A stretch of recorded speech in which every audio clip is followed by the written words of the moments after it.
Hi there, welcome to everybody. Today we are joined in a conversation with me, Joti Brar, with the National Vice-chair of the Communist Party of Kenya, who is Booker Omole.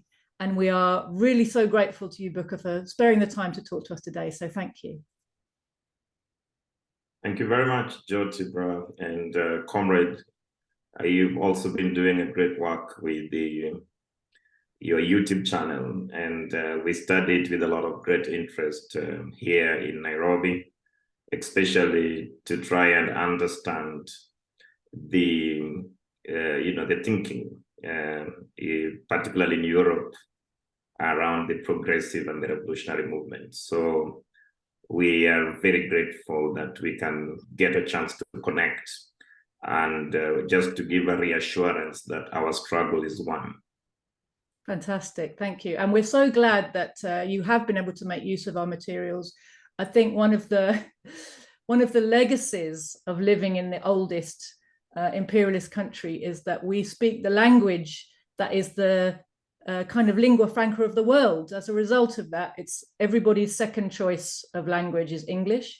And of course, in Kenya, you were colonized by the British. As a result, what it means for us as a small organization is anything we have to offer to communists anywhere in the world is quite easily understood by many people. And that's very nice for us to be able to make that contribution, I have to say. So I just want to get right into it with you. Just on that topic, you know, Kenya was a British colony.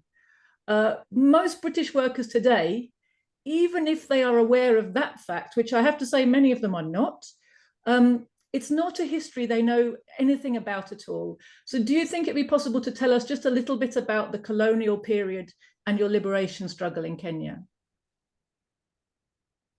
Thank you very much, Comrade. First of all, there are two sides of the narratives in regard to now we call it the Kenyan War of Independence, because in the olden days, we were not able to use the word war because of its effects. But there is a consistent narratives that has been mainly in the reactionary centers that our liberation was negotiated and that the Land and Freedom Army, who was later called the Mau Mau, did not, defeat the British Imperial Army in Kenya. And of course, for us who bother to understand its historical trajectory, we do understand that the amount of assault and amount of casualties were very unbearable for the colonial British to continue to retain Kenya as a colony. And it's also particularly interesting to know that Kenya was a colony, not a protectorate, like, for example, Uganda. That means the colonial British had not just an interest in exploiting the natural resources in Kenya, but it was also geared towards displacement, massive displacement of a people, so that they prepare the Kenyan territory, to be occupied. And this they did in a very ingenious ways, because, and even now we need to appreciate when we're organizing how powerful the propaganda of the colonizer was, and how today that propaganda can also be used to turn up people against themselves, and in actual sense to hate themselves and collaborate within the advancement of actually a group or a minority of group of people that are actually interested to oppress them, exploit them, repress them. So the first tool for the British Empire at that time,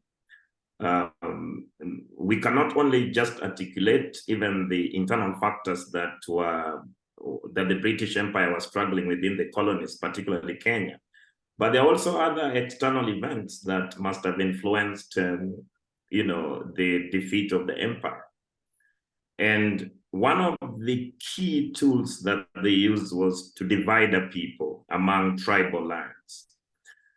And you remember that even today, I don't know how the residents of Britain actually perceive that the only cultural or outfits that comes from Kenya that is recognized as a traditional outwear is the Maasai.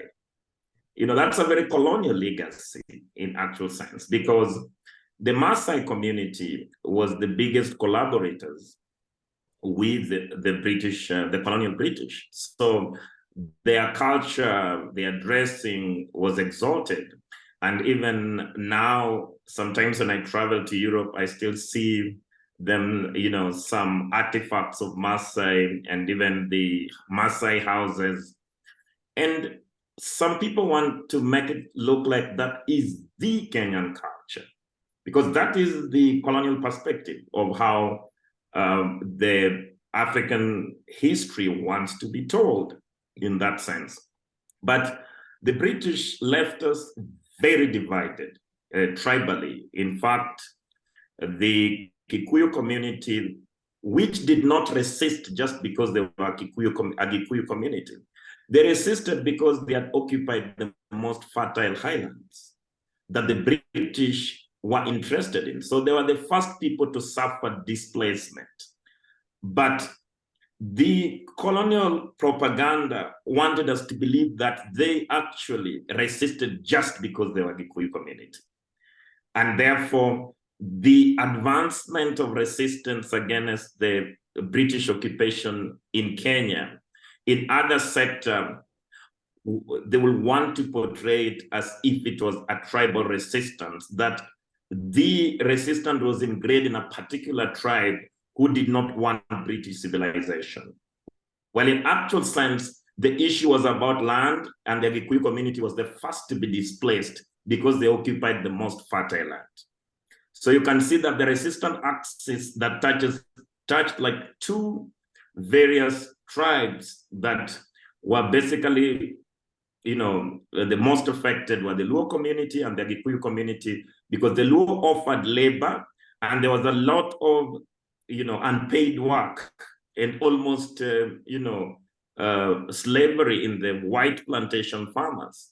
So again, there was a big resistance from the Luo community, not just because they were Luos, but because they were struggling to fight against the repressive, you know, regime that tend to exploit their labor, and they will be given, you know, things like a mirror, you know, to look into themselves as a form of payment, or a bicycle in the name of compensation for land. And then, so the tribal conflict that now we see in the Kenyan society today was actually ingrained by the colonial legacy of Britain.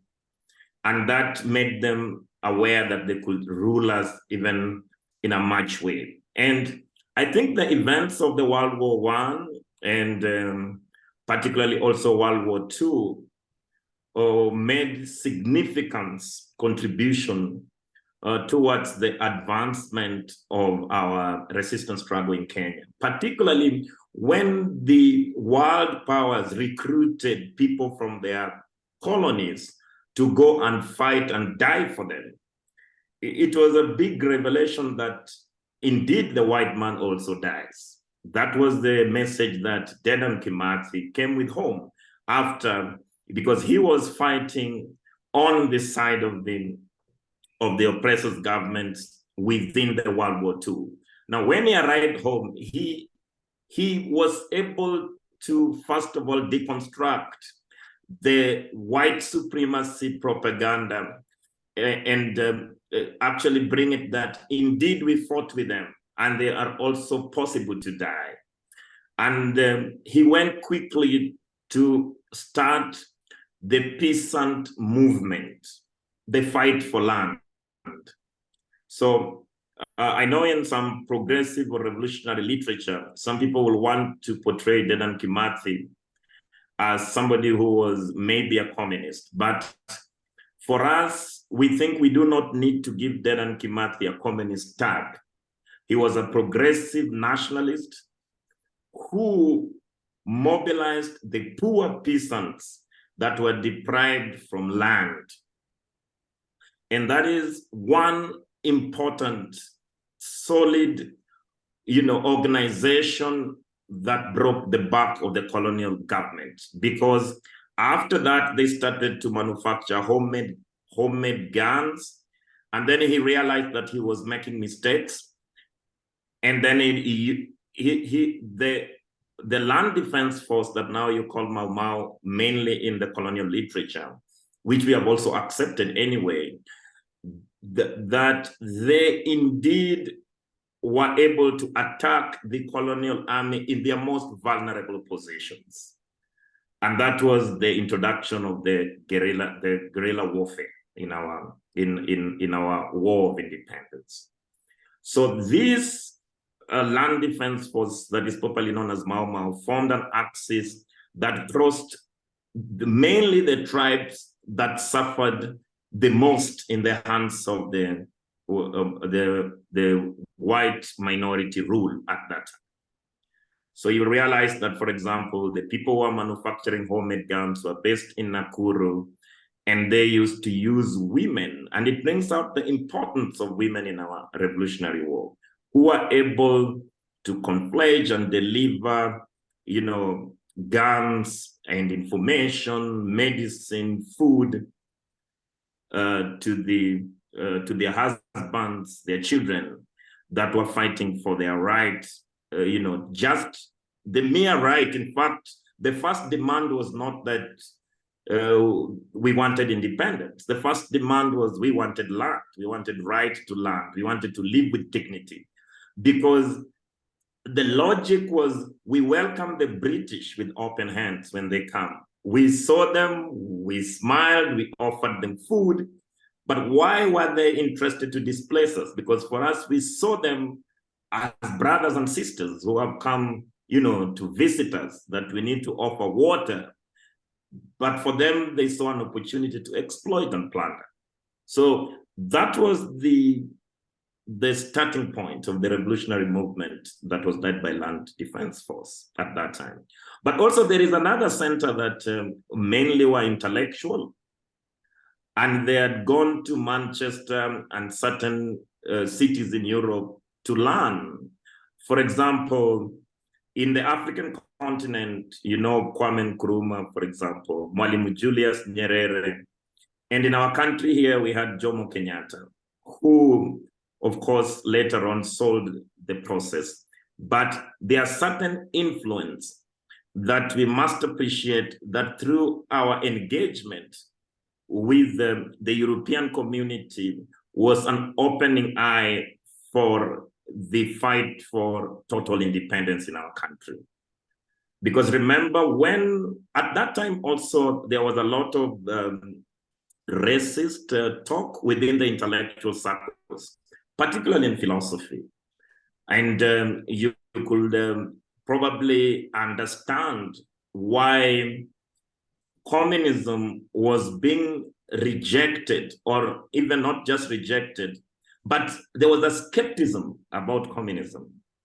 This skepticism was coming through the dense document in philosophy that were very Eurocentric and anti-Africa. And that was the origin of the polemics between African philosophy and the Western metaphysical thought. Because the thinkers in Africa who had been told that, for example, if you read several documents of Hegel, for example, we are displayed as people are innocent of thought, and we do not have any ability of rigor in that sense. So you can understand why the so-called African philosopher kings took a longer time to even uptake that communism could be interrogated, because they looked at it as a body of knowledge that has a very, very dense, literature that were anti the African thought. So that will divide even the African philosophy because the origin of the African philosophy, if you look at it at that time, originated from reaction to the racist thinking of the Western philosophy.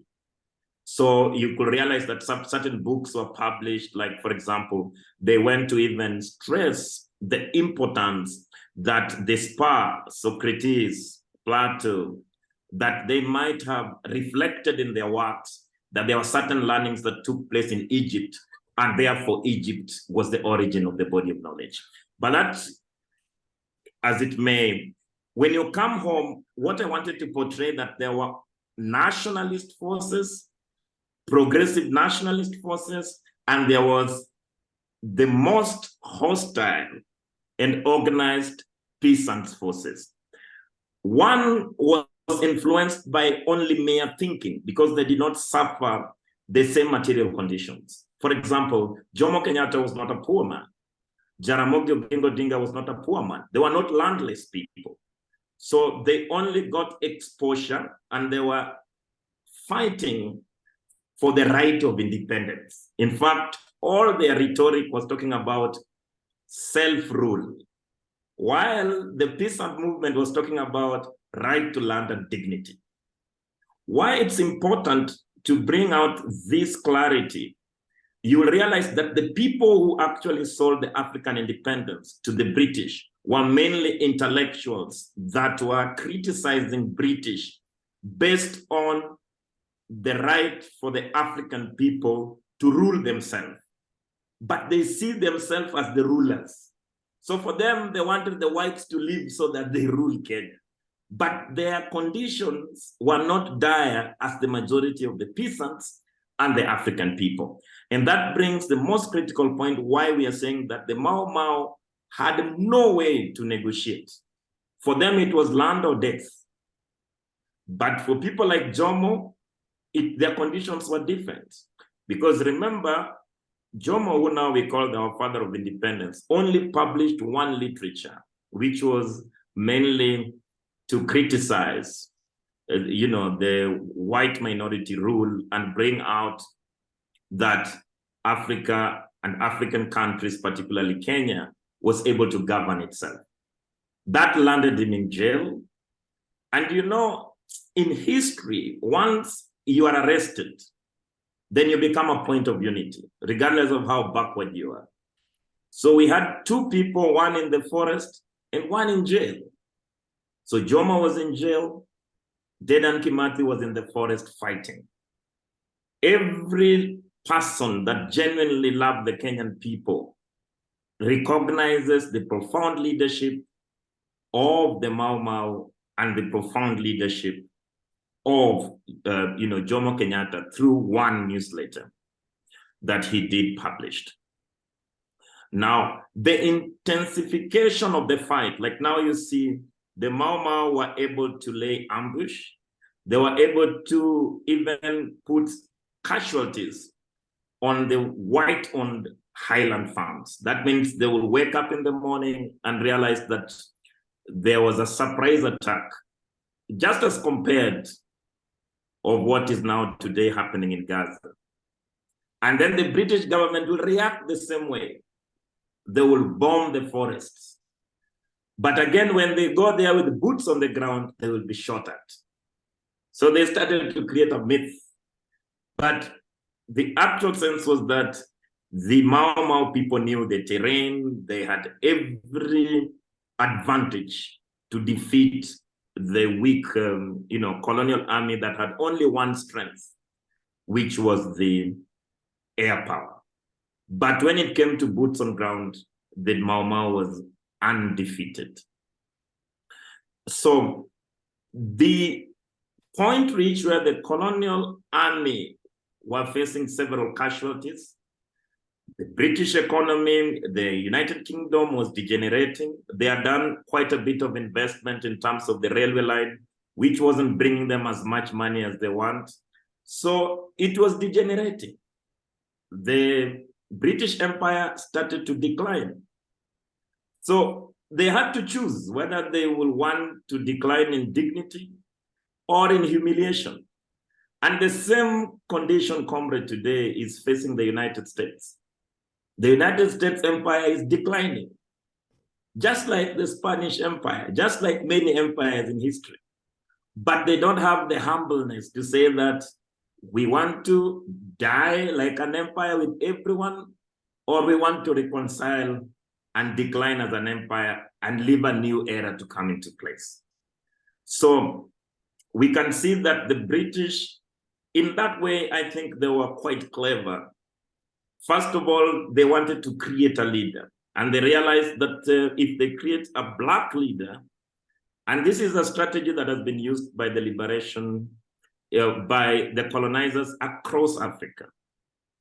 They have one person in jail, and they have the militants outside jail, and they try to create either outside the jail or inside the jail. Whoever will sell out the process of independence will then be handed the power. And that is what particularly happened in Kenya when the British realized that they're going to lose the war. They started to create alternative leaders that could retain British interest in Kenya. So they wanted a Black prefect, they wanted a lapdog, they wanted a puppet. So the negotiation started not with the Land Defense Force, because they will not negotiate. So the British prefer to negotiate with the intellectuals, the nationalists. And they started with one of the most progressive nationalists that we celebrate in the Communist Party of Kenya, and that is Jaramogi Oginga Odinga, who was the leader of one of the main leaders of the independence movement at that time. And every time they visited him with goodies, with bribes, he said that release Jomo Kenyatta to lead us to independence. So they failed in their tactic to make a leader outside. That leads them to start to negotiate with Jomo Kenyatta, who was in jail. And Jomo Kenyatta accepted the British conditions. And one of the most important is that all the white settlers that wanted to stay will then retain all their land as it is. That is why we have Karen Blixen. That is why we have, for example, the white settlers that still own. That's why we have Finlays, for example, and many other big British conglomerates here at home that still continue to own tracts of land. That negotiations was already done with them, whoever will be our founding father at that time. And then the second was that those who did not want to stay in the post-independence Kenya will be compensated. That means the land that they robbed the people, they will be paid for it. And it was clear that Jomo Kenyatta knew that this will not be acceptable to the peasant movement. And that's why when we are organizing comrades, in fact, it has even informed the policy in the Communist Party of Kenya that we must study the class character of the people that take leadership position and those who are more vulnerable to the opportunism that are mainly the petty bourgeoisie stratas and not the working class. So if you have a Communist Party that is built around only the petty bourgeoisie structures of the society, then you will suffer opportunism and revisionism. And as fate may have it, we had what the British called and negotiated, because a few days before the total negotiation was taken out and the so-called, I don't know if you know that our constitution was called the Manchester Constitution because it was written in Manchester.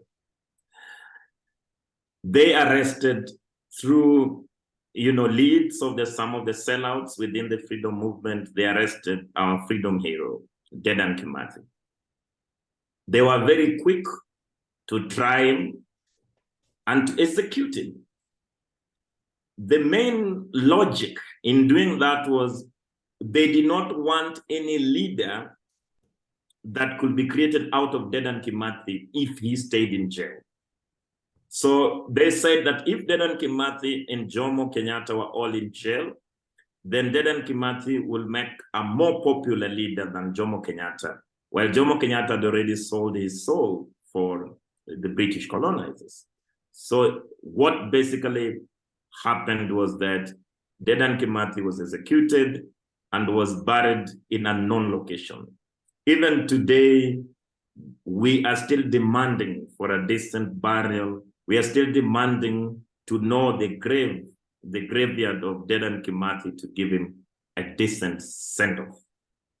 So that was a sham independence that the British left us with, because now we had all the colonial structures in place, but the only thing that had changed is that now a black man was in charge of the colonial state and the white man was gone.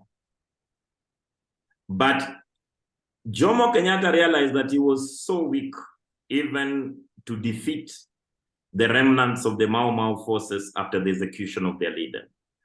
And he went ahead and negotiated another military package that allow now what we call Batuk, the British army that is stationed in Nanyuki town until to date.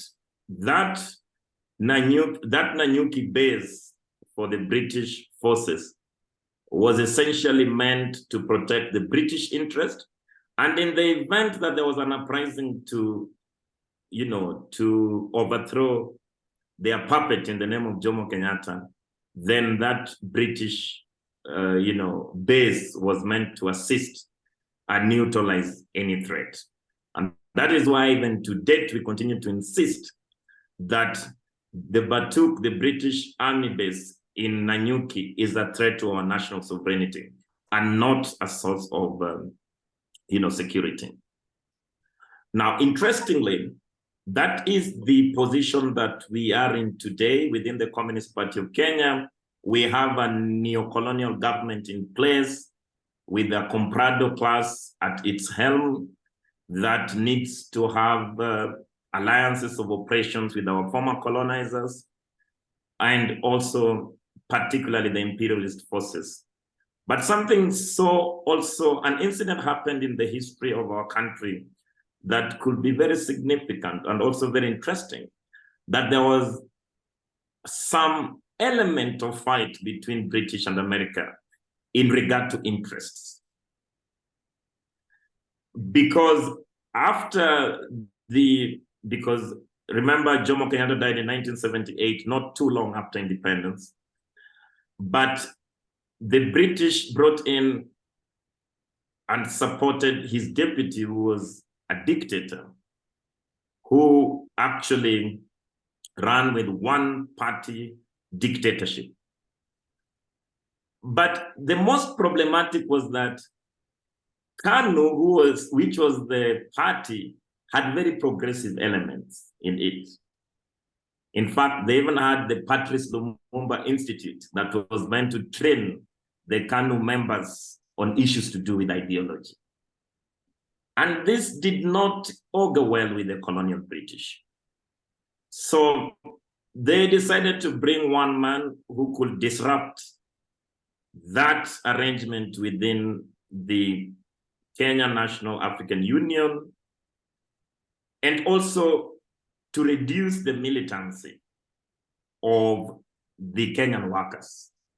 Because there was already an alliance of the Kenyan workers, even though the British wanted to set the African workers against the Indian workers. But through the exemplary leadership of his renowned trade unionist that was murdered in our country, was called Makan Singh, he was able to unite the proletariat movement and the militancy of the trade union movement that will integrate all the Indian workers that came in to build the railway, and also the African workers. This axis worried the West a lot, and they needed to break it. And that led to the death of Makhan Singh and the rise of one puppet of the West that if you read the literatures in the West, they always praise him, and that is Tom Mboya. Tom Mboya was a propped, actually a fake labor organizer that was actually sponsored by the West. But the fight of interest came in that the British was getting more construction job. The American was out of the cold. The British was still influencing our domestic policy. And the American brought in this issue that the Kenyan needed most, because the Kenyans were fighting for multipartyism. So in a way to edge out the British, the Americans supported multipartyism in Kenya, but they said only communists should not be allowed, but every other party could be allowed to be registered.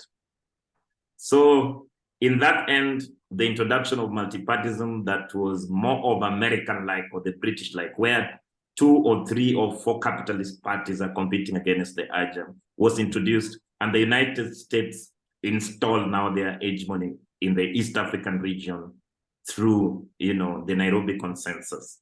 And that is how we see a lot of influence now between British now comes in a distance third in our own evaluation. The United States is highly more influential in terms of our policy direction. And in terms of even the Israelis now have still much strategic interests in our country, particularly even in our security apparatus and in our strategic investments like food and in that kind of sense. So you can see that the neocolonial environment puts us in a way that we cannot safeguard our sovereignty. We cannot be in charge of our own food. We cannot even be in charge of our own education. So we still have a colonial consumption of, in terms of our syllabus of what we are taught in school. So we've also seen deliberate efforts when the United States, stepped their foothold in Nairobi, is the neoliberal policies. That was the anticlimax of the 1990s, where we had now the IMF and World Bank coming in to even, exacerbate the consequences of the neocolonial government against, the ordinary Kenyan people. So what has been the situation now? Comrade, it's even hard to contemplate that Kenya has been taken out of any direction towards industrialization. So it basically means that Kenya has been reduced into only an exporter of cheap raw materials. That is why even the biggest coffee farms or tea farms will not want to do any value addition or even create jobs in terms of industrialization here at home. But they will rather pluck the tea, harvest the coffee, take it into an auction and ship it and then bring it in terms of finished products. So they also now see the Kenyan population just as a market and a producer of raw materials. And then they start wondering why we don't have jobs, while we are aware that all the jobs have been exported. Everything, when you come to Nairobi, everything you see is secondhand. There are secondhand clothes. That means the textile industry is on its knees. There are secondhand cars. So the automobile sector is almost non-existent. Now, these puppets of the West that talks about job creation of the youth, poverty alleviation, are only trying some dangerous, neoliberal experiments. For example, they're trying to encourage free enterprising, telling the young people to take loans to sell artifacts on the streets, and even building certain abstract stories how they made their wealth. And the rich people, comrade, they are very arrogant in the sense that they do not want to admit that they have made wealth through theft. So they create some stories around this wealth to take the young people out of reality. That is why every time you see President Ruto here saying that he arose from being a chicken farmer into a billionaire. But the fact of the matter that this young man who has been in government for his entire life has accumulated wealth through only state-sponsored corruptions and nothing in terms of even genuine business in its hand. But according to him, he is trying to sell a silly narrative that the young people can be hawkers in the street, they can play chess, all this Hollywood nonsense, and then they will make billions out of it. So that is the dire situation, but there is a lot of hope because there is also resistance on one side. So we see there is a lot in the event that we even became overt, which I will tell you in your next question. When we started to organize overtly, we cannot cope up even with the number of young people coming to seek refuge in the Communist Party of Kenya. So we always say that the failed policies of this neo-colonial government is actually the biggest recruiter to the communist movement in our country. Maybe that is in brief the history of the colonial period, but also you could draw certain parallels. Why is it that now there is a lot of riots, for example, in Paris? How is it that when there are demonstrations in London, they are not just strikes, and those are riots? And probably the British government or the French government cannot relate that this so-called, all this wealth that was looted. We sometimes have some bitter exchanges when we meet, when we say that Europe is, a country that is built by corpses and blood of the African race. But by and large, it's true, because even if you look at the national health insurance, for the national health services, the NHS, who finances it? I don't think it's the British working class that has continued to finance those social services there. Every time there is, for example, let us take a line like coffee. The coffee worker was being paid less than 2 cents, $2 for working the whole day. Then, of course, when finally the final product comes in, it is sold in very exorbitant prices. So it basically means that the surplus that the colonial government had enabled them to retain and to delay rebellion and militancy at home. But at the moment, they're not looting as much as they used to loot. So they need to start living with the new reality that without so much loot from the colonial countries, they are faced with the danger that the dominant class, the ruling class in Europe and the United States, have all the reasons to fear, just like their Arab counterparts are fearing that oil will run out and there will be no need, there will be no way to contain, a people that has been suppressed, not just politically, but even economically for a long time. So such are the parallels that, comrades, we can raise and debate to advance our organizations of the working class. Beautiful. Thank you so much, Booker. While I was listening to you, I was making notes of parallels. I was thinking about things you were saying. There are so many directions we could have really interesting conversations. And then I thought of all the other things I want to talk to you about. So you're going to have to come back on another day so I can bring all of those up. Because there are other things that I wanted to try and get to today. But listening to you talk about your liberation struggle, there are so many similarities between so many other struggles, and we can see those parallels, and it helps us to understand the essence of imperialism, I think, when you can see the parallels in the way it acts everywhere. That on the one hand, the story of Kenya is unique, it's the Kenyan story, but on the other hand, the themes that go through it, divide and rule, expropriation of the land, disconnection of the people from their land, and this turning of a whole economy to service the economy of a country somewhere far away.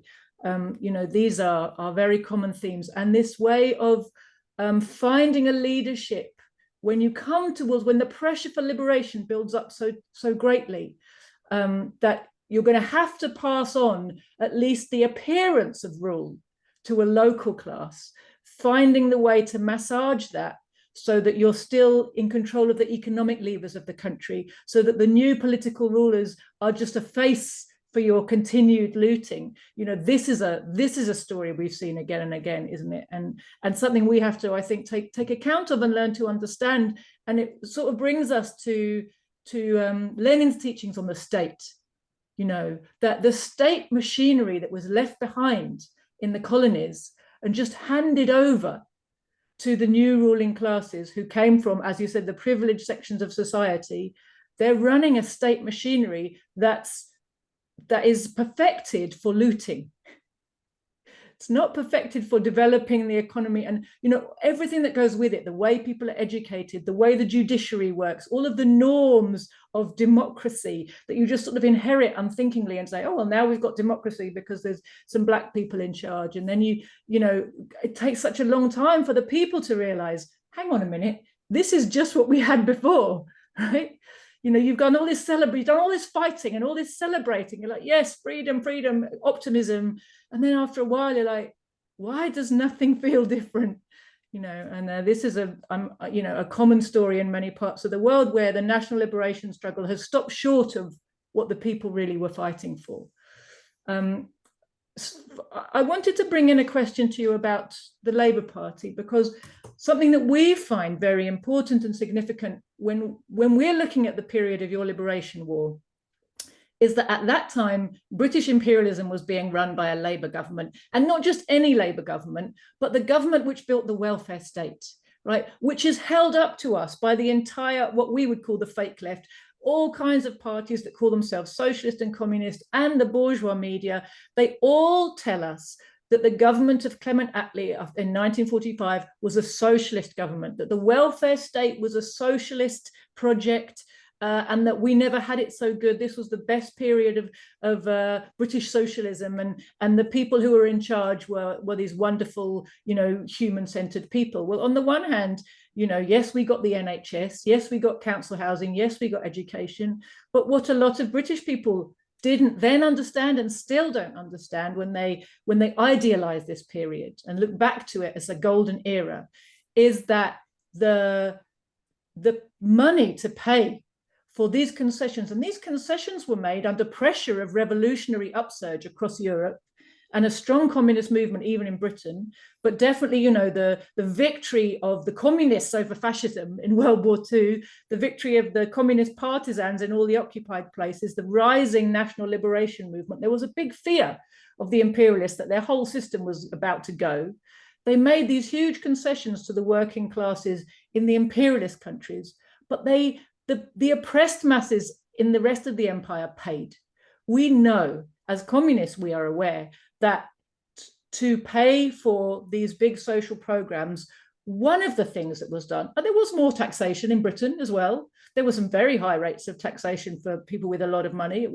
They never stopped complaining about it, but that was only a small part of the story. A big part of the story was intensified looting and suppression in the colonies. We know that the Malay liberation movement was really strongly oppressed, and the Kenyan liberation movement was, you know, drowned in blood during this period in order to keep, you know, intensifying the extraction of wealth from Kenya. So what I really wanted to ask you, I'm going to take a long time to ask this question.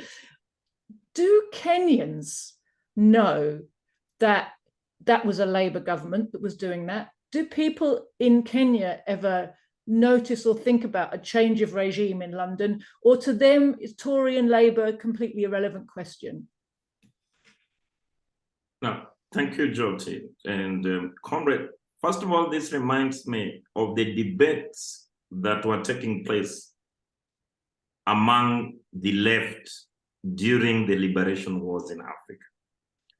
And that will help us to understand that there were people, even among the left, that thought that in actual sense, colonialism was actually a process of civilization of the Black race. And there were also the other camp that insisted that you cannot be a socialist or a communist and you're not in solidarity with the oppressed people, particularly the colonized people of the global South. I think that brought a clear line between the second and a half and the third international. And that is why for some of us who are students of Lenin, we are proud even today to call our party a Marxist-Leninist party from that history. And that influenced a lot of liberation movement in the global South. Indeed, that was the debates among the left. But then now let us try to unpack what you call the liberal democracy. In Kenya, we say the desire to advance our politics to be like Britain or the United States. That's what the ruling government continue to tell us, that we want to be as democratic, we want to be as honest, we want to embrace good governance, the European style or the United States style. But the Communist Party of Kenya holds a very strong opinion that Labour Party and Conservative Party, just like the Democrats and the Republican Party, they only, particularly, they might look different, but not in content, maybe in form. But in terms of their attitude, in terms of their foreign policy, in terms of even their content in the national policy, these two political parties, either it is Republican versus Democrats, they are just two sides of the same coin. And the same too, in fact, Labour Party, we even now have more evidence profoundly to even unpack it further, because you have seen how the Labour Party has dealt with the progressive people that try to arise within the Labour Party, and even to bring certain positions that actually go against the status quo of imperialism. So the Labour Party in itself and in its construction only usurped the advantage of that time of the rising of the working class in Europe to try and gather in support. And they were lucky that they had the resources from the colonies to actually bribe the British working class, to avoid their immediate overthrow, but to delay it even, further. So in actual sense, we are aware of the Labour Party, their policies. Even now, whether the Labour Party is in government or the Conservative parties are in government, what they might differ maybe in talk. But in terms of their foreign policies, we do not see much in regard to the British as it is our former colonizer. For example, we could even be able to discuss more frankly, even why is it that the Labour Party is reluctant to tell us sorry? We colonized you people. It's word for it. We have not even started to say that, okay, now that you've said you're sorry, we want compensation. They'll rather just leave it as, the way it is. And even when there is, pressure from the activists and the progressives in the country to file cases on compensation, they have been very determined to make sure that those cases do not lead into a situation whereby every atrocities that was committed by the British government in Kenya is going to be declassified. So they run into the negotiation table. They start to throw money around to the people that have filed the case to try and have an out-of-court settlement. So in that way, what is it that the British authorities fear? What is it that they did that they are still humiliated about, that they cannot accept that they did? So our position in the British politics, and just like in the United States politics, is that even though the British lost its empire to the United States and opted to have to form an alliances of oppression of the South, their policies towards Kenya has not changed.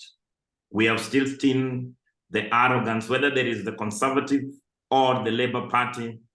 The British base is still the permanent reminder of repressive colonial regime. And in fact, they do not even regret about it. They still continue to carry out extrajudicial killings within the Kenyan territory. There are several documented rape cases of the British army and commanders here. They still continue to exploit in terms of land occupation within a nuclear-dense environment. So we only are dealing with unapologetic. Sometimes we are asked some questions, and they will tell you, Booker, if, and such narratives are also back here at home. When we hold the Comprado class more accountable in debates, they probably will tell us that, oh, it's my grandmother, it's my grandfather, it's my great-grandmother who did it. But at least we also do not fail to remind them that, okay, fair enough, they did it, but then why do you want to retain certain positions of privileges? Why do you want to retain the land that you know very well your grandfather or your great-grandfather robbed the native people, and still complain that you're not the one who did that? So to advance that debate, that as so long as the neoliberal globalization, particularly imperialism, dominates the world, and those parties in Europe, whether they are the Conservatives or the Labour Party, their foreign policy will be to maintain the hegemony of the dominance class in the global north. And that limits them in terms of making any progressive decisions unless they are forced to. Like, for example, now we have seen in other African countries, they have been forced to do some concessions. Then they will do it to preserve, again, the dominance class, but not because they willingly want to do it. So that expands to another debate of even the moral issues that are involved. That do we think that the colonial Britain will have its moral compass to say that what they committed, the atrocities that they committed, particularly in Kenya, that they can own up and say so? But if they own up to say so, then what they are saying is that they are putting the interest of the empire, the interest of the few majority that continue to dominate the world, that the entire literature that we were taught in education since I was in my lower primary was actually, a narrative that was basically, targeted to take me out of reality. And I think that will cause a horrible situation, because sometimes, comrade, we have an ideological school within the party, and we recruit very moderate comrades sometimes. Particularly, most interested people sometimes are from the universities. But by the time they reach their 3rd or 5th month in our party institute, you can see the level of anger, the level of how they feel that they have been betrayed, not just by the British government, the then British government, but the entire, even the current neo-colonial system, and how they have their parents, for example, holding to that false hope that there is a brighter future, where in actual sense, they were being prepared for a slaughterhouse through miseducation, through, just through enslavement. And you could see how determined they are to change this system. So that's my few comments in regard to the, the labor. Maybe even later on, you can ask the labor leaders, what are their, what are their policies towards, for example, decolonization of Palestine, which the British government is directly responsible for causing that problem there. Then the labor counterpart may not be much different from the conservatives. Yeah. Absolutely. In fact, what we tend to find, Booker, is that the Labour Party is more rabidly pro every imperialist aggression than the Conservatives, for the simple reason that the Labour Party is based in the Labour aristocracy. The Labour aristocracy is a section of the working class which is bribed from super profits of imperialism. It has no other way to maintain its privilege. It is totally loyal to the system, has always been. One of the important, this was a really important revelation of Lenin's back at, more than 100 years ago. And it's one of the messages our party tries very hard to bring to the working class, is that Labour, as a representative of the Labour aristocracy, is totally loyal and servile to British imperialism. And that's its number one priority: save British imperialism at any cost. And all of the window dressing about, democratic values and civilization and being a bit left and being a bit more kind and nice to people, it's just that. It's a garnish, it's window dressing, it's wishful thinking on the part of most of the people who follow that there's, Tories are nasty and Labour is nice, is the kind of, very basic way that a lot of people think about these things, who haven't really made a serious analysis. So it's very helpful to hear the perspective of somebody who's on the other end of these policies, because one of the hard things to get across to people in our country is, okay, you can have a sense of injustice, you can have a sense that things are wrong in the world, you can read Lenin. But the problem is, we grew up inside this bubble, and it's a bubble of lies, which is backed up by material privilege. And because of that, it's very hard for workers to really understand in the West what is imperialism. And it's very helpful for us to hear the reality of imperialism from people who've lived it. Because, like I say, we have this whole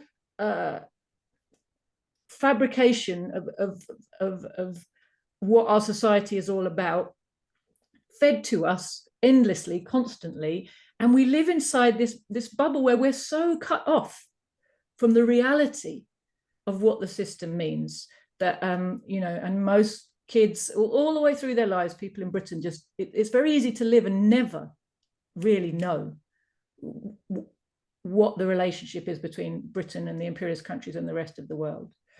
I wonder if you could tell us a little bit about the development of a communist movement in your country and your party's kind of place in that. You've spoken a little bit about that, but when did the communist movement start in Kenya? Ideally, the communist movement started way just after independence, we could say.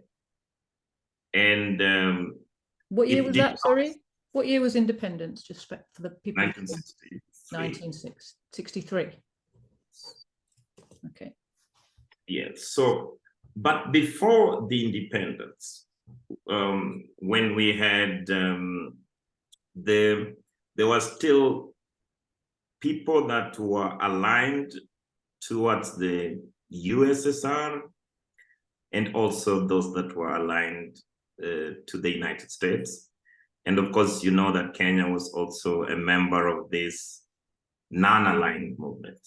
Yes. So the communist movement started from the lecture halls in the University of Nairobi and through the underground study circles.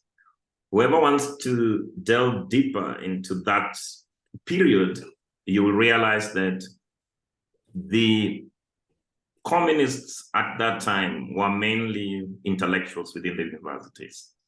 And they were also supported. They had a strong collaboration with the student movement at that time. And majority of your listener could probably know, sometimes it's a big debate in our country where we want to say that they are revolutionaries and they are also writers of revolutionary material, because it draws for us a clear, a clear perspective from our own understanding. So, for example, if you ask me who inspired me to be a communist, and majority of our members will have different experiences, but through the works of Ngugi wa Thiong'o, who was a very prolific writer and the defender of the Kenyan working class, he inspired me a lot in his literature when I was a university student at that time. And the fact that he even asked because the most departments, comrade, that are captured within the public universities are normally the Department of Social Sciences. There is always a race to make sure that the departments of philosophy, the departments of history, the departments of social, other social sciences, anthropology, are all captured. So the University of Nairobi had a problem because we had just had an independence that was sharp, and the only people that were writing sharp criticism around that sham independence and trying to mobilize the Kenyan people were the university lecturers and students. So they were at fault in terms of how do we liberate the universities from all this radical literature. And at that time, the university as well, they used to do plays to reflect British colonialism, to reflect the struggles of the peasants. A particular one which was basically inspired the majority of the peasants movement in our country was again by the same professor Ngugi wa Thiong'o, and he wrote, "I will marry when I want," which was really a cover name, but it was a very revolutionary play that made him arrested. He never mentioned any communism in it, but he was only inspiring the organization of the Gikuyu community that had actually suffered the brutal British colonialism, to see that this independence that we have today was not, it was actually a continuation of the struggle of the Kenyan working class and the poor majority. So there were massive arrests after that. We had universities, and communism was declared illegal in Kenya. In fact, they passed on what they were calling seditious laws to make sure that even reading Das Kapital of the Communist Manifesto will land you in jail. So that was the beginning of the underground movement, because, whenever we have repression, there must always be resistance. So the universities had two prominent underground communist movements. They were political parties that were not registrable within the Kenyan law, and they operated only covertly. And that was, one was by the Kiswahili name Mwakenya, and the one took after the Fidel Castro's inspiration. It was called the December 12 movement. So, and also there were contributors to the communist literature in Kenya. For example, the Chinese embassy here in Nairobi distributed the Peking, which was a publication that they had even to give it clandestinely, because the authorities will arrest you just, if you are a student and you're just walking around the embassy of China, and then they will be arrested on loitering or with an intention to commit a crime or certain things like that. And that is why you will see that Mao is very close to us in its writings, because the Department of Foreign Press, or the Department of Foreign Languages that was actually instituted by Comrade Chairman Mao, supplied a lot of literature for us. And we also saw a lot of similarities between them. So that was a contributor. In the next door, Ethiopia, there were fightings between, unfortunately, two communist movements, or two apparent communist movements were fighting. but also there were publications that were being distributed from Mengistu government and the people in exile in our country that continue to inspire. And since they had more experience in terms of underground movement, you will realize that all these literatures, all these leaflets were distributed in an underground manner. So the USSR as well contributed much in literature. Now, maybe I should tell you something more interesting, that at that time, the communist literature was given to the Kenyan people. But now they come looking for it. There is no longer USSR, or there is no China in place. But the young people come to ask, what is this that we are told is bad?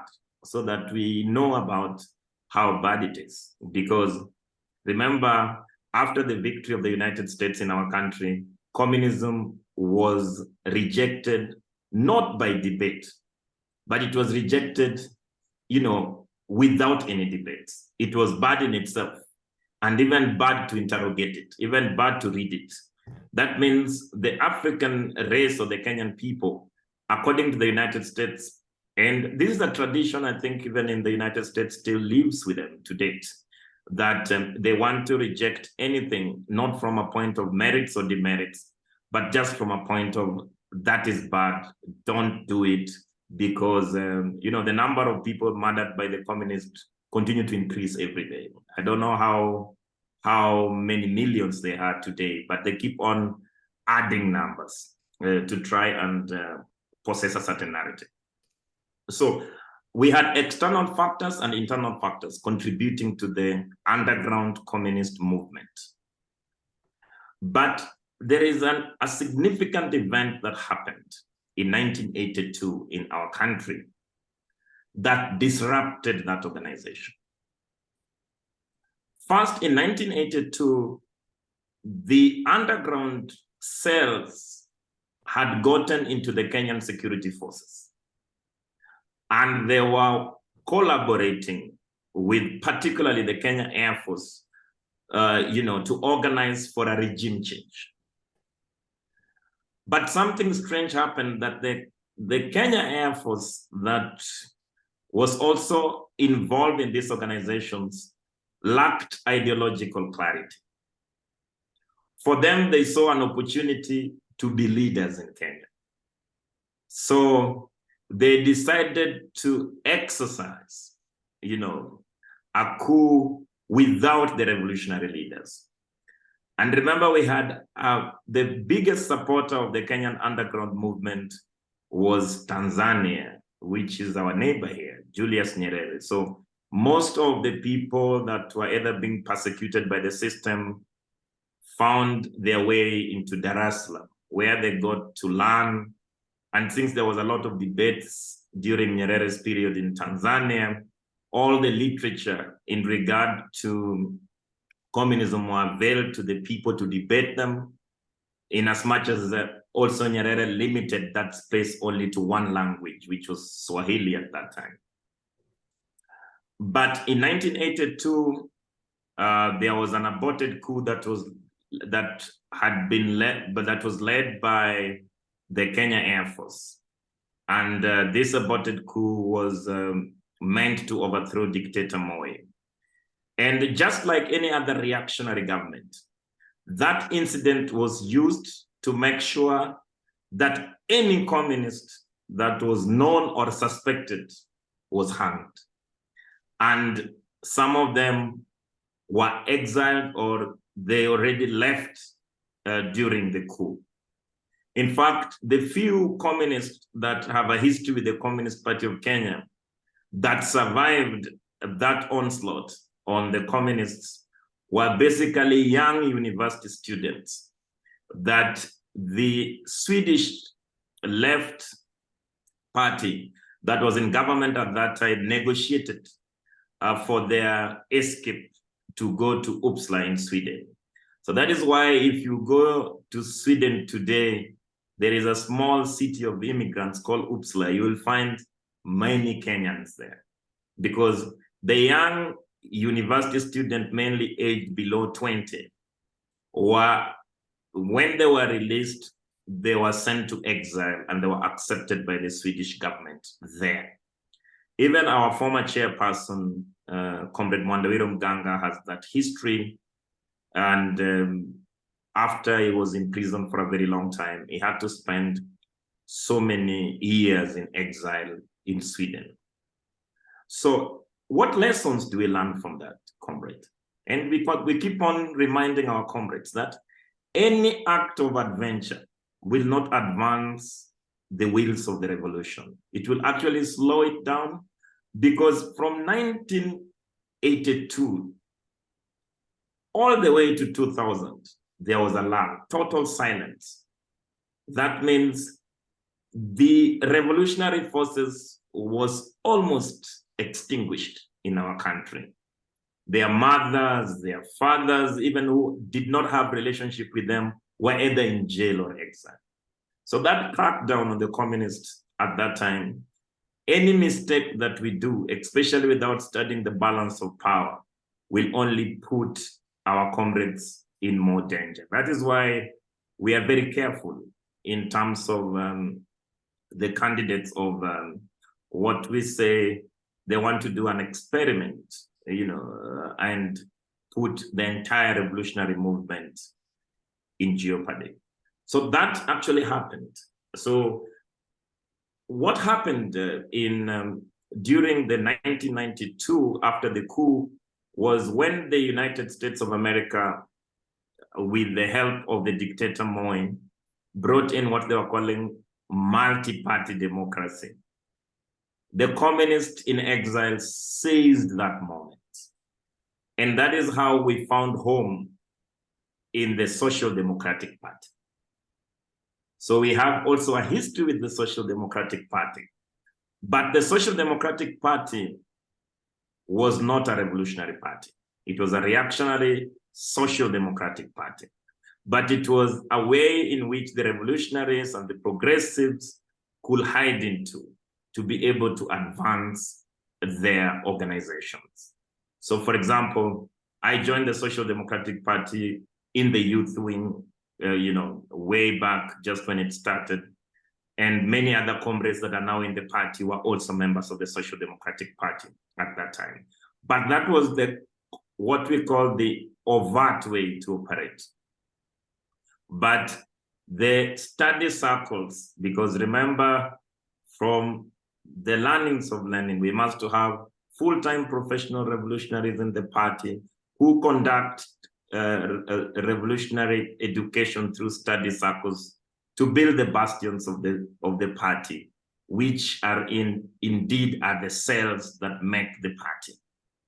So there was a fight within the Social Democratic Party. There was always a struggle between the revolutionaries and the reactionaries. But the revolutionaries did not have a home. They had to stay there, because any attempt to organize outside this liberal democracy would have ended up either going to jail, because remember, those anti-communist laws were still being enforced to the letter, even at that time. So this fight had to take a different trajectory, because people realized that this issue about multi-party democracy is not going to help them, because the British and the United States made sure that even these parties were based on tribal lines.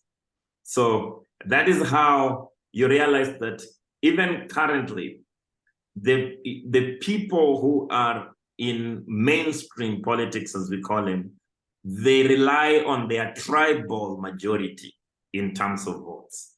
So this was a democracy for the elite. It was a democracy for the money bags, a democracy for those who have money, because without money, you could not succeed in that democracy. And it was advanced as a success story. And in fact, many times you hear some people talking about Kenya being one of the outstanding democracies in Africa, which for us, Kenya is still a dictatorship of capital. and we don't consider it as a democracy per se, especially in the absence of the Communist Party of Kenya. But moving forward, we started to mobilize not as communists, but all the progressives started to mobilize for the change of the Manchester Constitution. Because now the focus moved from the demand for multi-party democracy, and the people started to demand not just for the removal of the dictator, but also the change of the constitution. People wanted to have the constitution changed. And this will be a long, bloody fight that many people, especially from the progressives and the revolutionaries, students, peasants, lost their lives in the streets to defend, to fight for a constitutional review, to be able to make sure that this constitution that we currently have now, that gives us a lot of freedom in terms of organizing and expands both our civic and political space, was only to be realized after, in 2010. So almost over 10 years of bloodshed. And the people that ensured that there was no movement in this constitutional reform program they were mainly the rulers in the West that were interested to continue to preach the rule of law. And now you realize that in our revolutionary organizing in Kenya, Comrade, now even we don't talk about the rule of law, we talk about the rule of justice. Because the rule of law, we draw certain comparison that the law in itself is the law for the dominance class, and its interpretation, its implementation favors only a small minority of the ruling class.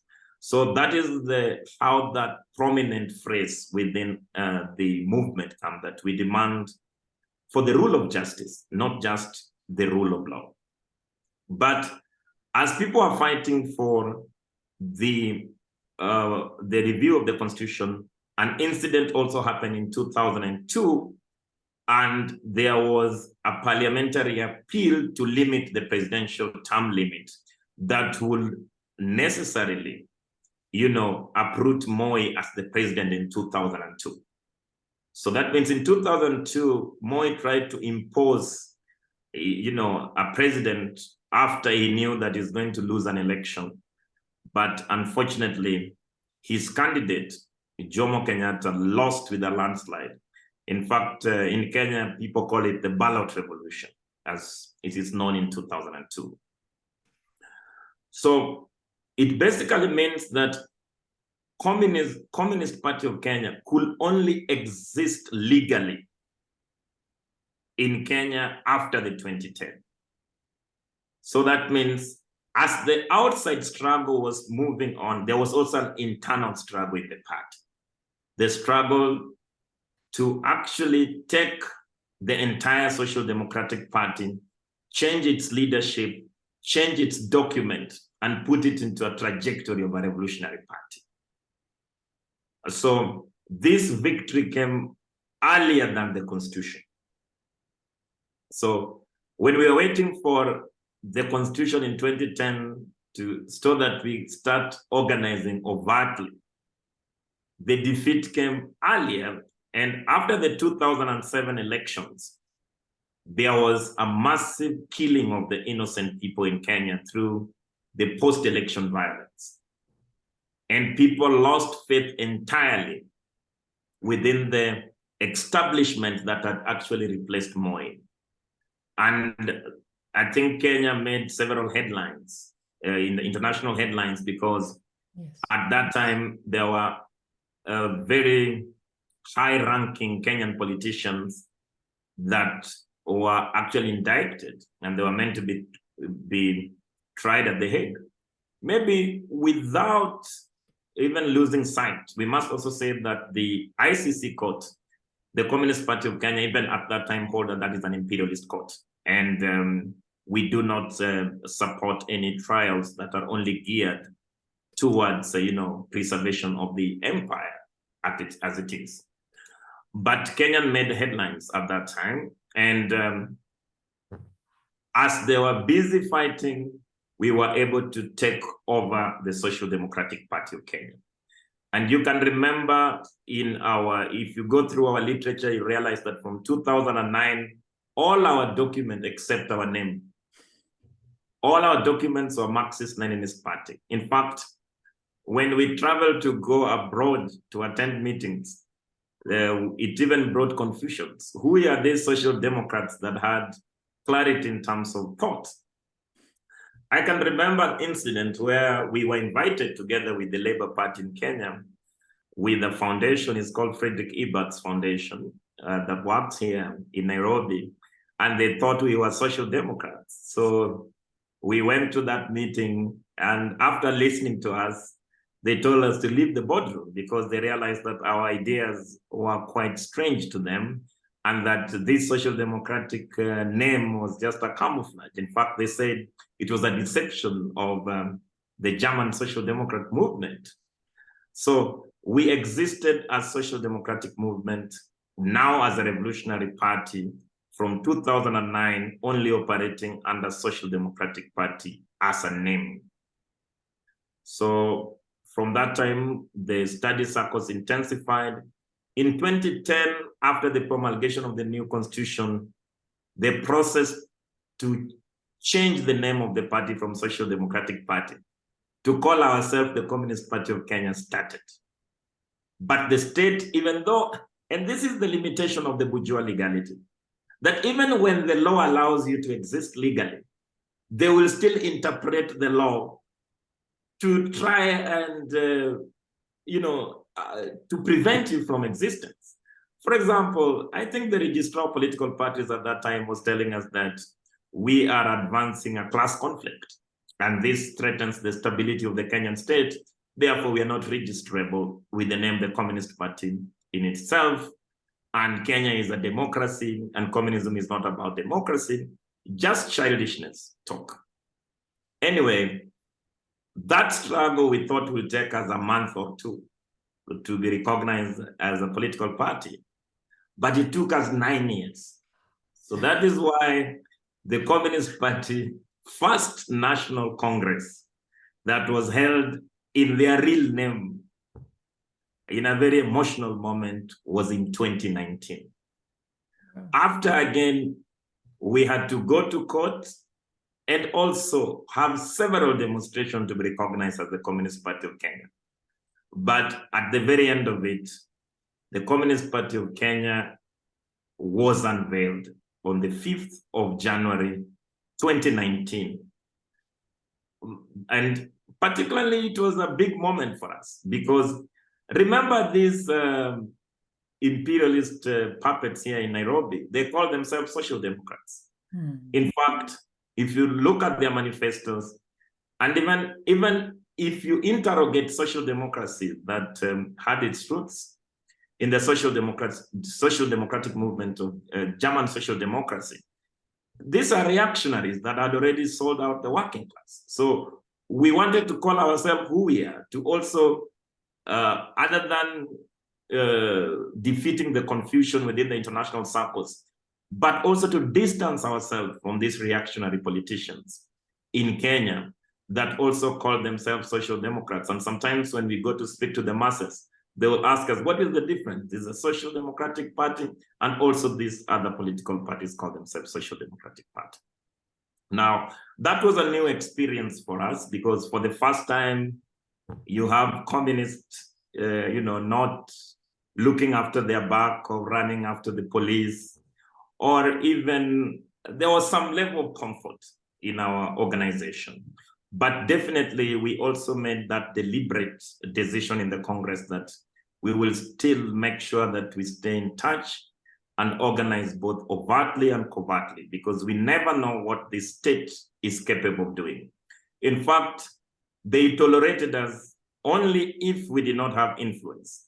But by the time we realized that we were getting, traction within the masses, even after their slander about communism, then they started to limit our operations. They started to pass laws that limits how we could raise resources. And they said that now we can only raise resources locally. And definitely they know that most of our supporters are poor people. So they wanted to have, a hedge in terms of resource mobilization. They started to tell us we have to file our finances with the register of political parties. And every time they're introducing a law, only to make sure that we are limited in terms of operating overtly. And sometimes we have had incidences, even when they have broken into our offices, basically to steal documents and to try and accuse us of running terrorist cells in that event. So for us, we are aware that a confrontation with the state is inevitable, and we are preparing, for it every day. That for now they can give us a space, but by the time they realize that we are, a big threat to their establishment, then they will start their plans to extinguish us, to deregister us, to give us all sorts of names. So that is the history, brief history of the Communist Party of Kenya.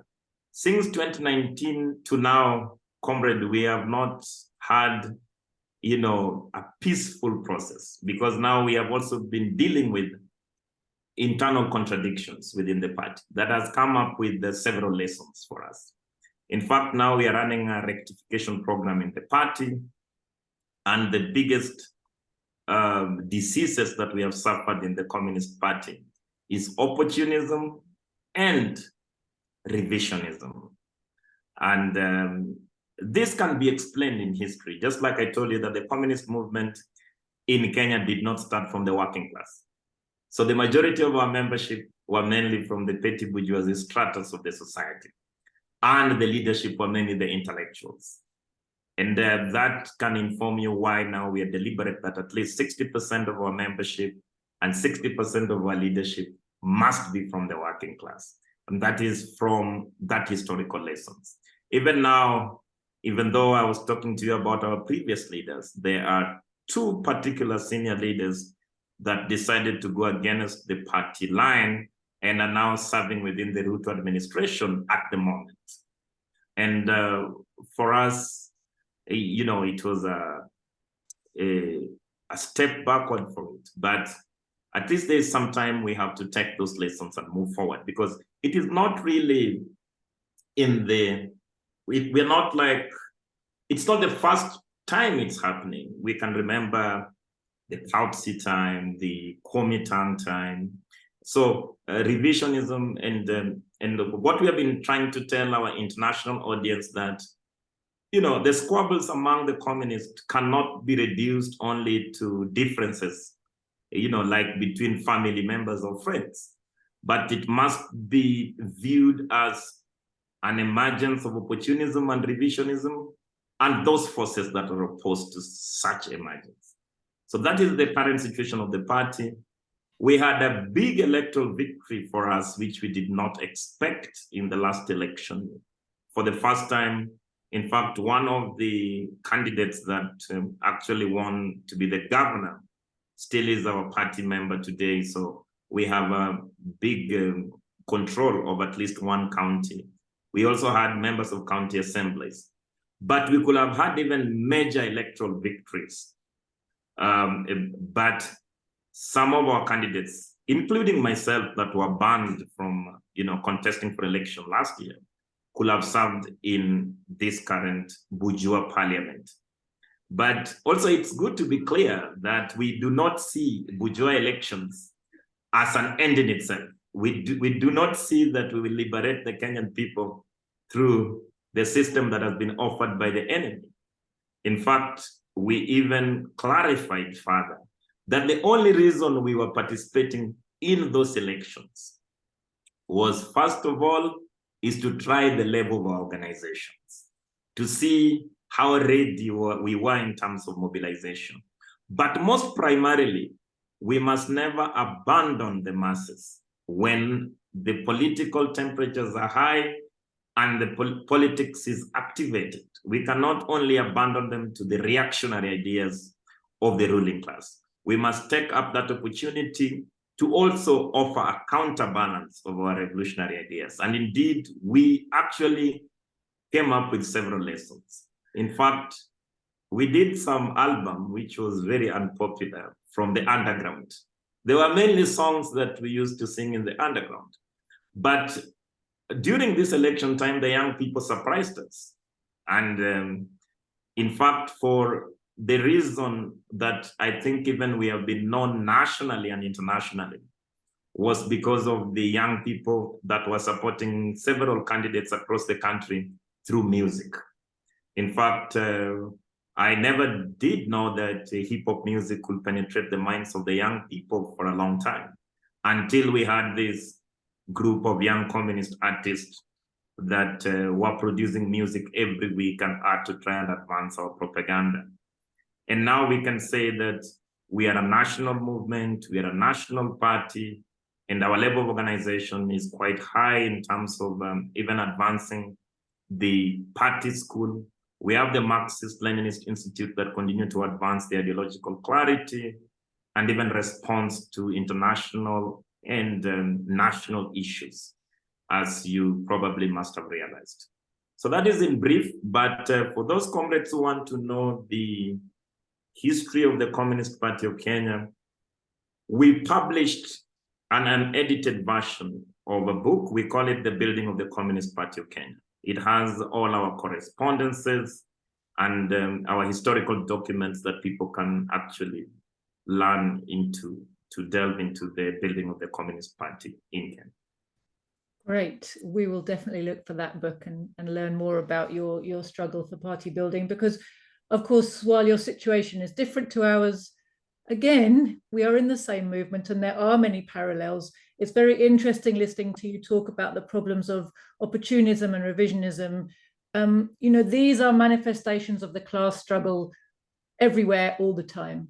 And our movement is constantly, and every party is constantly beset by these struggles. So we all have had to and regularly have to face these battles inside our parties, you know, and just as you think you're making progress, there erupts, you know, some controversy in a party and splits and confusion over line. And we see constantly the importance of holding on to a clear understanding of Marxist ideology and revolutionary Marxist ideology, and how easy it is for people to slip down the path of what they see as pragmatism. And I'm sure that many, many good Marxists become pragmatists because they stop studying, they think they know everything, and then they just think from now on, they just have to live and operate. And when you're no longer regularly studying Marxism, the bourgeois ideology is chipping into you every day, all the time. And before you know it, you have become pragmatic and creative with your Marxism. And you're just looking at, you know, the political setup and saying, oh, how can we just make a little move here and a little move there? And you've turned yourself into a bourgeois politician without even realizing how you did it. And you're frustrated with the revolutionaries who try to put you straight. You're like, no, you don't understand how to be creative, you know. And in across the world and across the last century and a half, we've seen this story constantly. I literally was in on Sunday morning, I was in Berlin giving a talk on the history of the communist movement. And exactly my message was, number one, the class struggle is everywhere, including inside your own organization. And number two, unless we are fighting opportunism constantly, we will fail. You know, and this is the strongest lesson of the history of our movement. You know, every successful revolution has been based on a clear understanding of Marxism and a prioritizing of the fight against opportunism. So it's very interesting to hear you talk about that in terms of Kenya. Now, I'm aware we've been talking for quite a long time. There were other things I wanted to talk to you about, but I don't know how you feel about time. If you'd rather do those on another day, you tell me. No, let's carry on. You're okay to carry on? Yes, please. Great, because I'm finding it very interesting. It must be a bit tiring for you. So I wanted to move on to, if I may, and if there's a way to do it fairly briefly, Pan-Africanism. Because, you know, in many ways, it seems obvious, right, that joint African development would make sense, that as a continent, Africa has huge resources, lots of manpower, everything you need to develop a modern, progressive, strong society, right? But in reality, in the history of the last 100 years, we've tended to see Pan-Africanism being used as an oppositional ideology to socialism, right? Very often it's presented as a diversion from class struggle to encourage Africans to believe that their problems are more to do with skin color than they are to do with the system of imperialist monopoly capitalism, the oppression that comes from the exploitation of big capital. I just wanted to know, in your party's view, in your view, living in Africa, is there a socialist version of Pan-African outlook that you guys look at, or how do you feel about the philosophy of Pan-Africanism? First of all, there is an important element of the theory of knowledge of Marxism, which is based in its historical context. Because remember, sometimes we refer to Marxism as the science of history. So the African race shares a certain history. That is what we must think through. What is this history that is different from other races? That is history of colonialism, history of slavery, and all that kind of thing. We also suffer a history of miseducation. And Pan-Africanism has evolved from several African intellectuals. Remember, when we are talking about Pan-Africanism, at certain point in the history of development of Pan-Africanism, there was this issue of negritude. And the negritude was about Senghor. He was an African philosopher. And he was telling us to go back to our roots. In short, to unwind the wheels of history. What a silly thought. When we know that from studying Marxism, we must appreciate the development of the productive forces, that we cannot go and say that now we want to live in villages. It is a losing fight. And also, remember that when we were conceptualizing Pan-Africanism, the African philosopher King suffered the racist attack from particularly the European intellectuals. So there was a fear that if you come to Africa is fighting for independence, and you try to talk about Marxism, Marxism will be looked at from the point of a colonizer. That was a big challenge that the African progressives or the leaders of the African liberation movement battled with. It's like, people like Tom Mboya or Jomo Kenyatta from Kenya. Now we even hear that the British government gave him a white wife because that will make him more, amenable to the conditions. So, and Tom Mboya, the same case. So what I'm trying to put across that we do not deny that there are contradictions among races, among tribes. We do not deny that there is certain gender, even contradictions. But the most important is that in the law of contradictions, which one is primary? Because we have to, when we are advancing our struggle, then we have to say which contradictions we must resolve that are primary, and which ones are secondary, which ones are tertiary, and they keep changing. So any Marxist will agree with us that the class contradiction is the primary.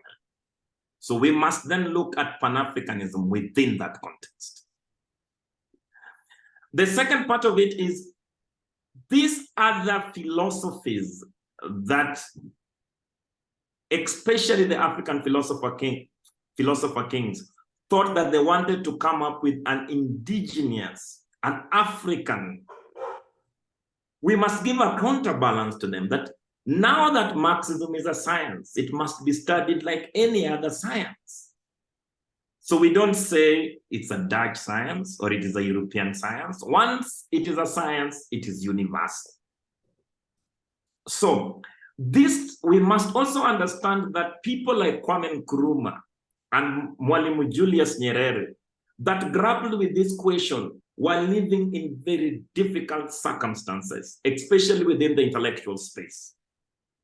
Remember, Nyerere talked about African socialism. And now we can see the mistakes that he made. The only person that resolved himself was Kwame Nkrumah, because he also came up with this idea of conscientism. But later on, he published The Class Struggle of Africa and absolved himself. And many other theorists within the African liberation movement clarified the position of Pan-Africanism. One of them is Amilcar Cabral. The other one is Walter Rodney. And when we say that Communist Party of Kenya is a Pan-Africanist party, what we basically mean is that Pan-Africanism is the objective. But the software that runs this Pan-Africanism is scientific socialism. So there are other offshoots of Pan-Africanism. For example, the whole talk of African rising that is being advanced by neoliberal forces in Africa to try and open markets for Africa, indeed, and and make it trade in very unequal environment with the global north. Those rhetorics are only going to actually anchor the interest of imperialism in Africa. And we do not desire any unity as African people based on exploitation of other races. We do not desire the unity of the United States based on enslaving other people. We do not desire any unity of the Europe, because we can see even the European unity is tumbling. Why? Because it is one that is not built on the clarity of ideas, but was built on subjugation of other races. So, to help you clarify the position of the Communist Party of Kenya is that CPK is a party that believes on scientific socialism, and we believe that even now, we are not dealing with a race equation. We are dealing with a class equation. We have the black race here dominating us. The people who are slaughtering us, who are killing us, the people who are stealing from us, these are not white people anymore. These are black privileged people. If you go to the United States of America, where the race question dominates, and sometimes when we are having discussions with them in regard to the race question, some of them still think that race is primary. But for us, we hold a very strong position that the white working class and the black working class might be facing differences, but their struggle remains the same. In fact, the institutionalizing of racism within the United States of America is actually a mirage to try and, portray the African race or the black population or the brown population that indeed they are more underprivileged than the white working class population. So if we play that card of the oppressor, then it actually means that we are going to divide the sections of the working class. And remember, our strength is the unity of the global proletariat movement. The working class have no nations. If we have no nations, then how will we domesticate our fight within one race? Where do we expect to take other races? And it brings also the question of gender. If we domesticate, in fact, we always say that half, Mao used to remind us that the women hold half the sky. So that means the clarity in terms of organizing in the party, even though we talk about class and gender approach in the party, but we know that class is actually the main contradictions that we have to deal with that cannot be resolved through peaceful means, but through a revolution. That is our articulation of Pan-Africanism. Beautiful, thank you. That's very, very good hearing, I have to say. And I like what you said about science. I've said the same thing in speeches myself.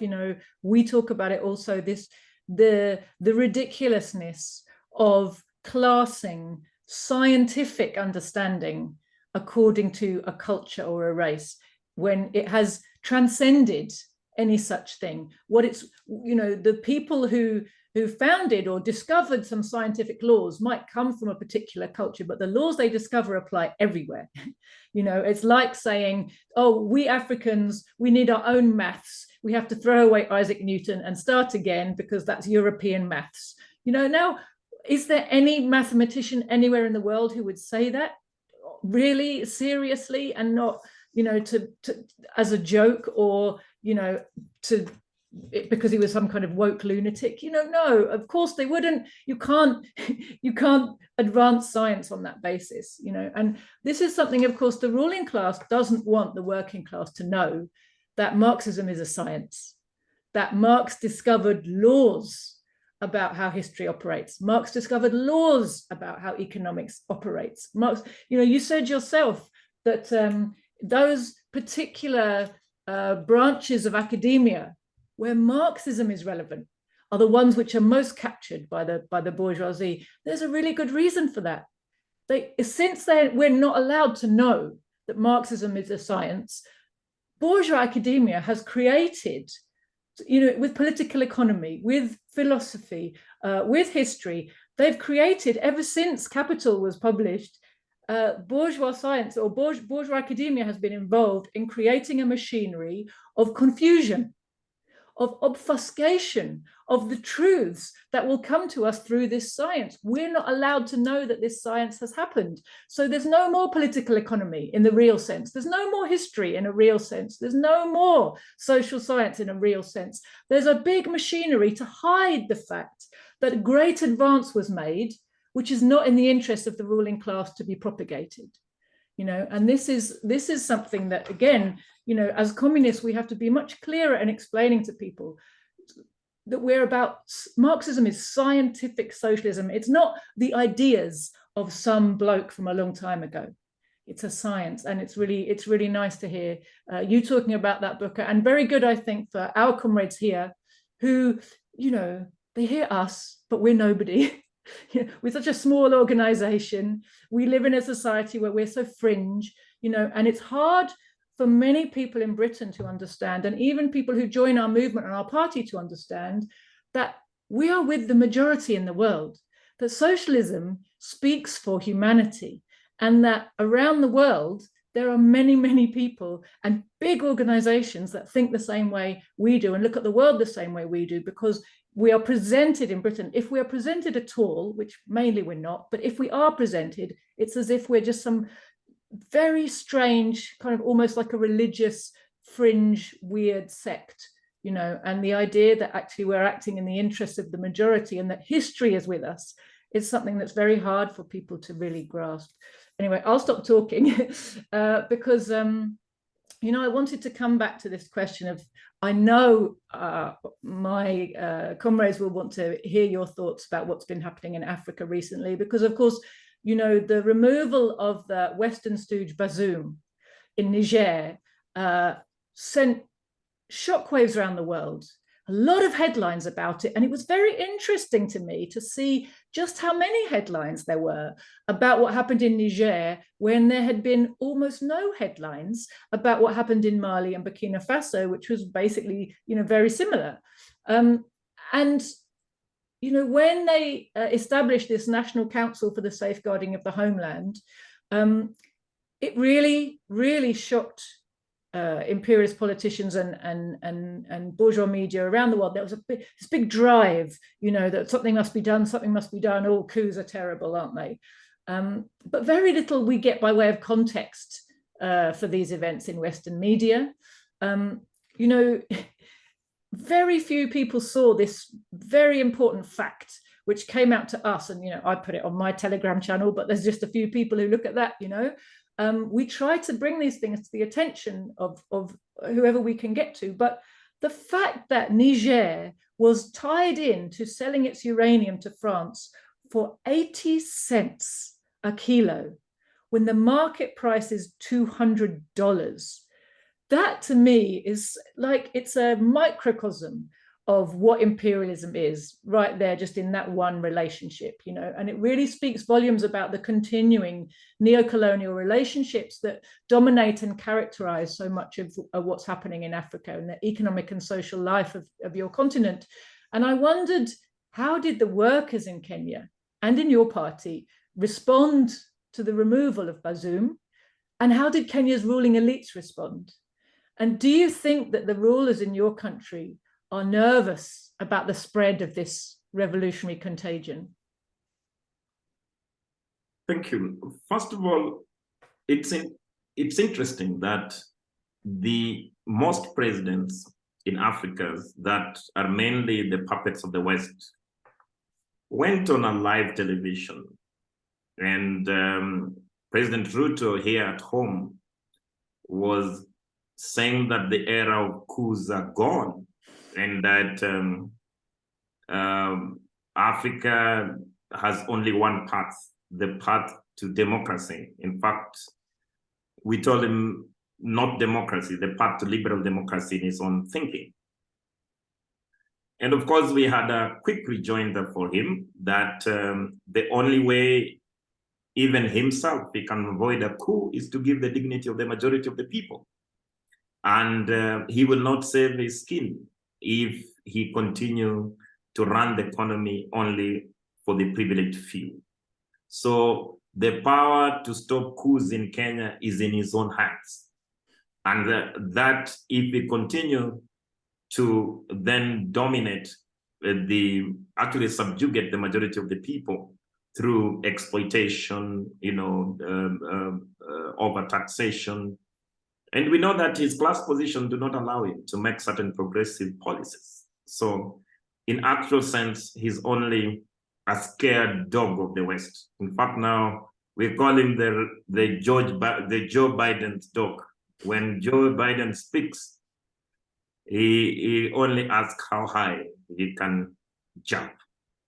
But let me bring you to our analysis about these coups. First of all, the Western Africa has been very unfortunate because the French they bear the worst conditions in terms of neo-colonial arrangements.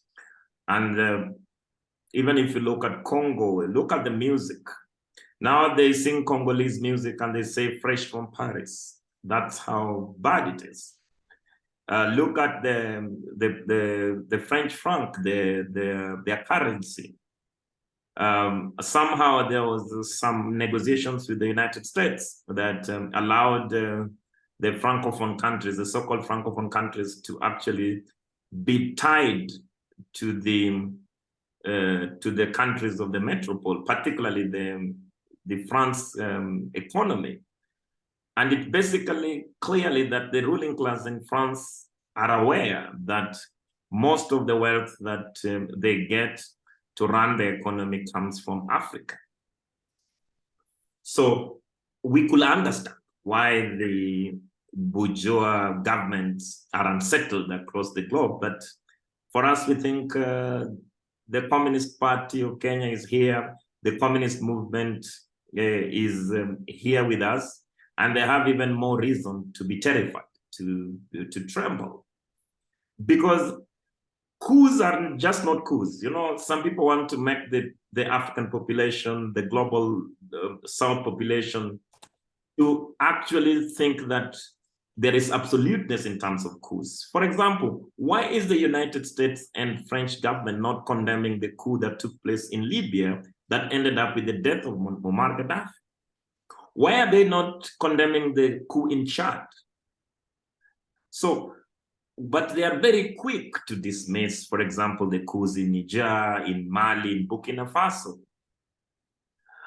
for the very particular reason that they are coups that are supported from external imperialist interests. Those coups are interesting to be covered in CNN. Those coups are interesting to be covered. In fact, in the bourgeois corporate media, they call it the removal of dictators so and so. But when there is a popular uprising and the coups are supported from the popular base, then you see their cameras are turning away. In fact, they are calling for a regional intervention. Even during the Niger, they called in the ECOWAS, which is under the captive of the United States and their imperialist allies, to organize some military intervention. Were it not for the presence and the support that the Niger government, the transitional government, received from the Niger people, it will have been trouble, because normally the United States is stronger if they have their sections of the political class that supports their ideas and that also enjoys some popular support at home. In that case, Niger, they did not have. Their puppets were totally corrupt. They were criminals that had actually killed several innocent people, and nobody wanted them. On the other end, the military transitional government enjoyed the popular support from the poor people and the working class. And they talked the language that has continued to disturb the Niger people. For example, the super exploitations of the national resources of the Nigerian people by the former, colonizer, particularly the French, was something that worried. The presence of the French military bases that continue to harass people on the daily basis.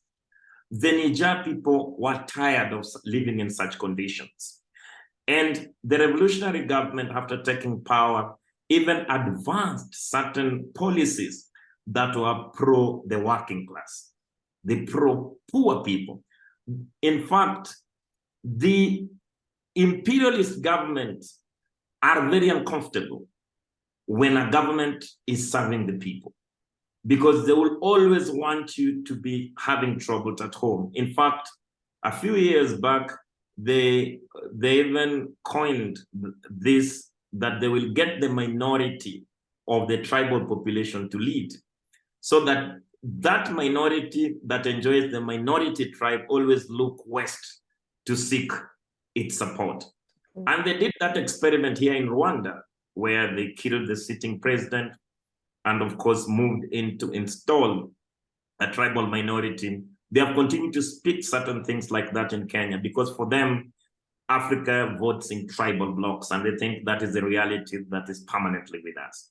So our reaction is that the Communist Party of Kenya supports the Niger coup, they support the Mali coup, whatever they want to call it. We support the Burkina Faso for the very reason that these are governments that enjoy the popular support of the working class, and also help us to actually see the limits of liberal democracy. That indeed, even Kenya today, this new uprising in the West African countries brings new hope to the oppressed people in Nairobi. Particularly, Comrade, you realize that 70% of the Nairobi residents still lives in informal settlements. They are still disturbed of what their next meal is going to actually come from. So this new uprising is bringing not false hope, but real hope. Because remember also there were a few uprisings in Africa, what we call what they're calling the colored revolutions, that were mainly sponsored by the Western government and the Arab Springs, that brought in false hope for the working class people, and even turned back, like for example, the saddest case is Egypt, where after the fall of the reactionary government, they got to be replaced by the most organized caliphate there, which was the Muslim Brotherhood. And now they're back again to the same problem that they faced, because the United States will not allow any progressive governments to be in the north or in the west or in the south or even in the east of Africa. For them, we need the puppets that we can pull and to implement our policies to actually defund the south and fund the northern hemisphere. So that is our attitude towards the so-called coups. But for us, we see that is a new way of reorganization in Africa, and we hope that it will be good lessons for us, particularly in Kenya. We are saying that even though if this reactionary government falls, the most organized will take the political power. So that means our challenge is to be the most organized. For example, now in Nairobi, if the William Ruto's kleptocracy falls, then we will go back to fascism, which are these opposition-led, demonstrations in Nairobi that particularly only takes advantage of the failure of capitalism, and capitalism only hibernates a little bit and transitions to fascism, especially when they are facing crisis. So our duty as revolutionaries is to continue expanding our organization and building the party among the Kenyan working class and the poor people. Beautiful, thank you. I'm going to flip us around the world a little bit, if that's okay. To me, it's all connected. I'm sure to you, it's all connected too. Because in our party's view, the escalation of the war in Ukraine last year has actually become the defining geopolitical event of our era. And I know that initially, when the war broke out, there were many people living in oppressed countries far from Europe who felt like, what's this got to do with us? You know, this is a war in Europe. Russia and Ukraine are in Europe. You know, this has no connection to our struggle. But in fact, my party sees this war as both a symptom of the deep crisis of the global capitalist economy. It shows our rulers' desperate attempt to escape their crisis through conquest, through looting of new territories. And also it's a factor that's exacerbating their crisis. It's making it worse because the unintended economic consequences of their sanctions war against Russia are fueling inflation. There was already really bad inflation because of years of money printing. They're fueling it. And there was already disruption of important supplies because of COVID and all the dislocations there. They're fueling all of these problems, making them worse. And at the same time, you know, we have to see that with Russia and China, particularly in the crosshairs of this war, we have to understand the reasons why are Russia and China targeted. And what's very disappointing to us as Marxists is to see that with the outbreak of this war and with the ramping up of imperialist propaganda that says Russia is imperialist and China is imperialist, remember, the imperialists want to target Russia and China. They're driving to war against Russia and China because they want to break them apart and loot them. And as part of that drive, they're bombarding us with lies about Russia and about China. And the really tragic thing is to see that the communist movement, for many reasons we can't go into, big parts of it have accepted this tenet of bourgeois propaganda that says Russia is imperialist, China is imperialist, and they are repeating it. And some of them are doing it in a way where they try to put a Leninist kind of wrapping on what they're saying. And I think that our party believes that this, if this is not stopped, the consequences for our movement will be catastrophic, not just in each country, but globally, because communists should be, if they are properly trained and understand Marxism, the most dedicated anti-imperialists. They're the ones who should be leading and giving the steel at the center of the anti-imperialist movement.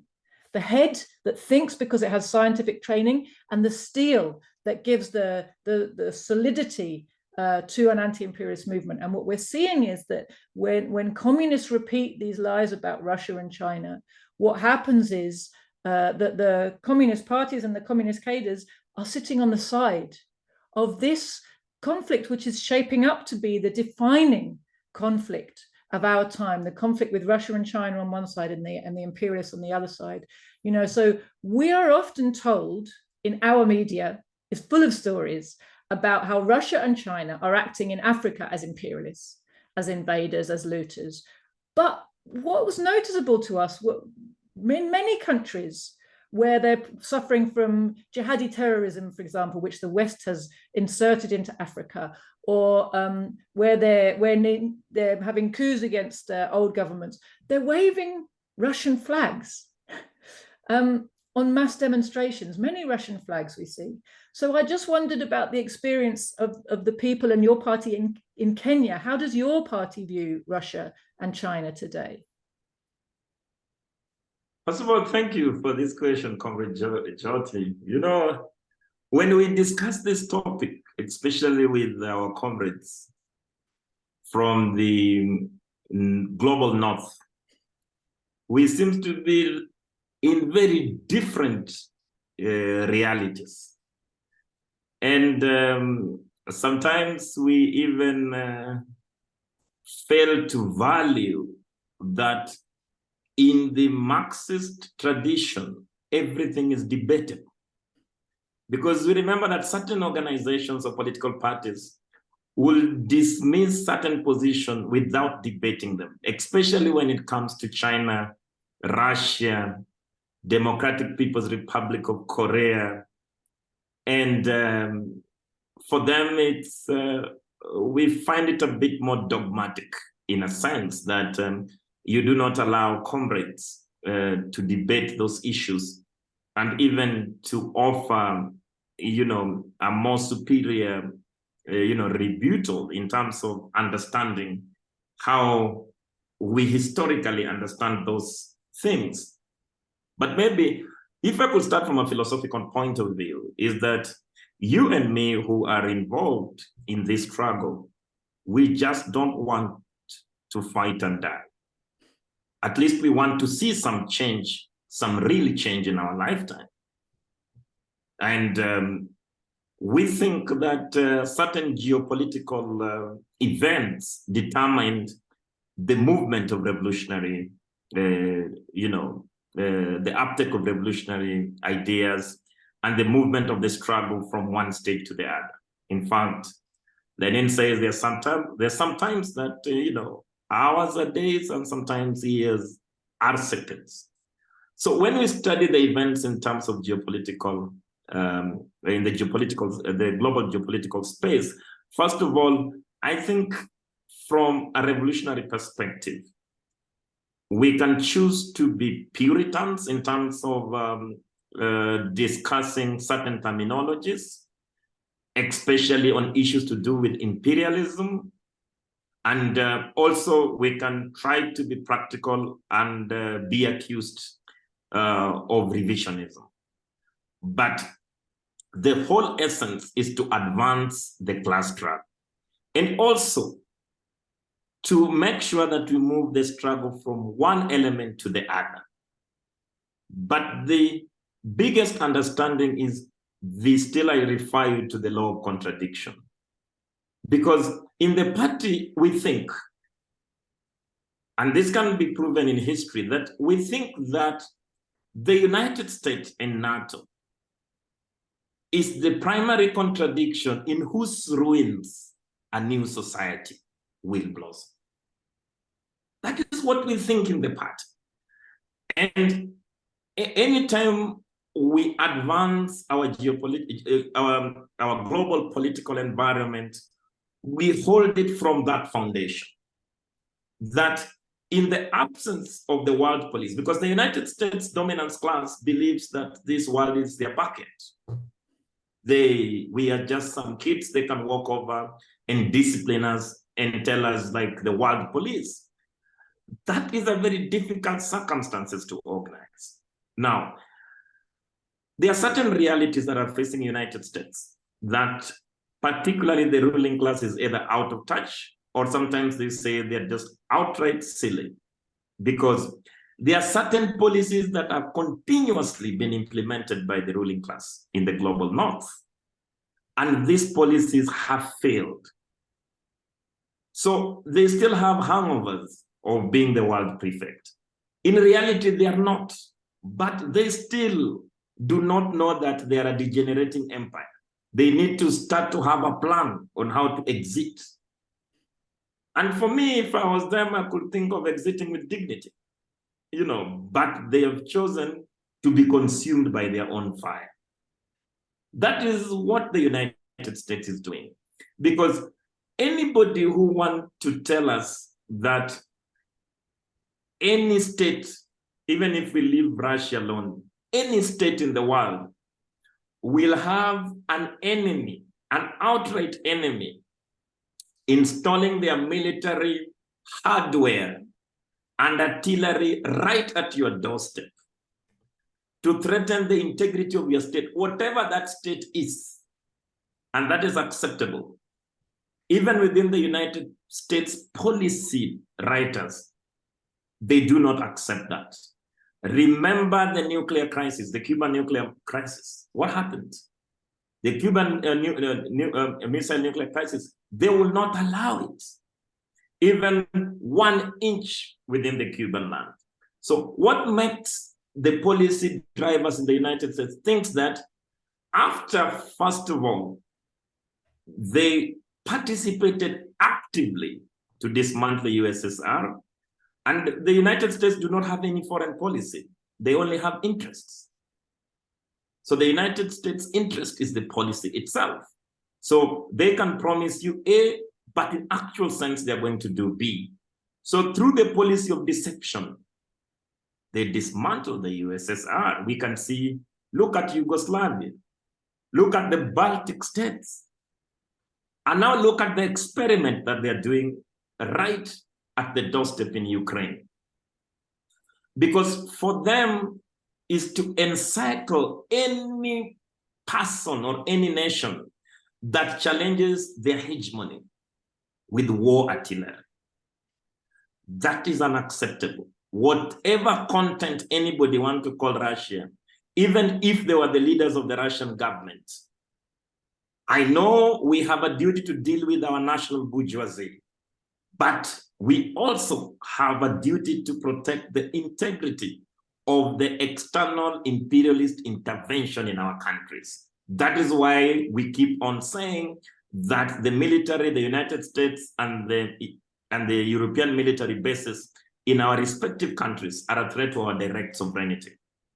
We are not saying that the Batuk, the British army here, is not a threat to our country because we are not socialist.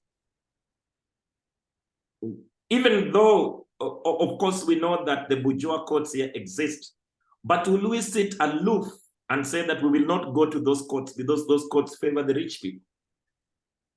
We know that ICC is the imperialist court, but will we say that the people who commit crime should not go there because the United States criminals are not going there? We don't think that logic makes sense to us because we are living in a real world. So in our analysis of what they want to call the Ukrainian-Russian conflict, which we see as an extension of United States military base within Ukraine. In fact, we see it as a NATO proxy war that the American, having adopted the policy of not putting their white soldiers on the ground, they want people to die on their behalf. So they are actually hanging the Ukrainian people by the neck, and they want people to actually support that. They want revolutionaries and the communist parties in the global continent to support them in terms of, colonizing or, state managing what they are calling that the Ukrainians are defending their rights to statehood. That is impossible for us. Because, comrade, and there's a new logic, again, that we really feel like it's the worst logic that any person can use to justify anything. Because sometimes when we are debating, they will ask us, who started the war? Who threw the first blow? You cannot do an analysis in that sense. Because now, look at what is happening in Gaza. The same logic is prevailing, that who started the war? Because they either do not want to look at the historical context of what is happening between the Ukraine and Russia, but they will want to just sit down and dismiss it as, using the cliche in the First and the Second and the Third International, that the communists should not support imperialist wars. But remember, even during the government of the Saddam in the Russia, the war that was happening with the Russia, the Tsar government was helping the Russian revolutionaries to defeat their local bourgeoisie at home. So you cannot tell us that indeed we have to then remain neutral in certain sense. And also now they're talking about how can you talk about the defeat of NATO, particularly in regard to the, for example, in regard to the Ukrainian conflict with Russia, without talking about the victory of Russia. For us, we think it is a bit of hypocritical not to allow debates, because at the end of the day, when Russia wins, the empire is weakened. And then a new era is welcomed, an era of multipolarity. And that for us, we see it as a fertile ground to advance the struggle of the working class. Now, when we talk about USSR and Russia, the current Russia, we talked about the flags in Niger. First of all, those flags bring very different memories, not like the American flag, because the British and the American flag is the most, scariest flag in the African continent, because of the atrocities that they committed. Even these people that are telling us that they are supporting the African continent, what have they done in the last several decades in Africa? What has the United States done? In fact, the United States was humiliated by the African nationalists and the Cuban forces in Quito Canaveral that led to the defeat of the border regime, the apartheid in South Africa. What can they tell us when every person who fought for the true liberation of Africa was murdered by the CIA or was called a terrorist? Even the most famous person that even compromised with them, Nelson Mandela, even was called a terrorist at that time. So what moral authority does the West have to lecture us on how to relate with other countries, especially the dominant class in the West? We see that it is a lot of hypocrisy to tell us that any person who wants to support, an alternative way to relate with the geopolitical environment, that person threatens the very independence of our countries. I think we have very fond memories of USSR. We have very fond memories with China. In fact, we always tell them, of course we can criticize Russia.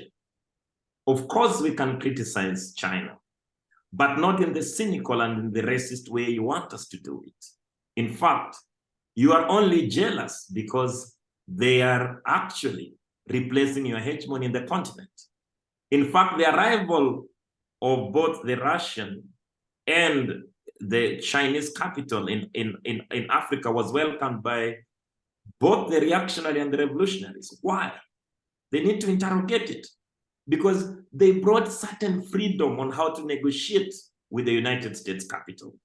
And that is what the United States capital do not like.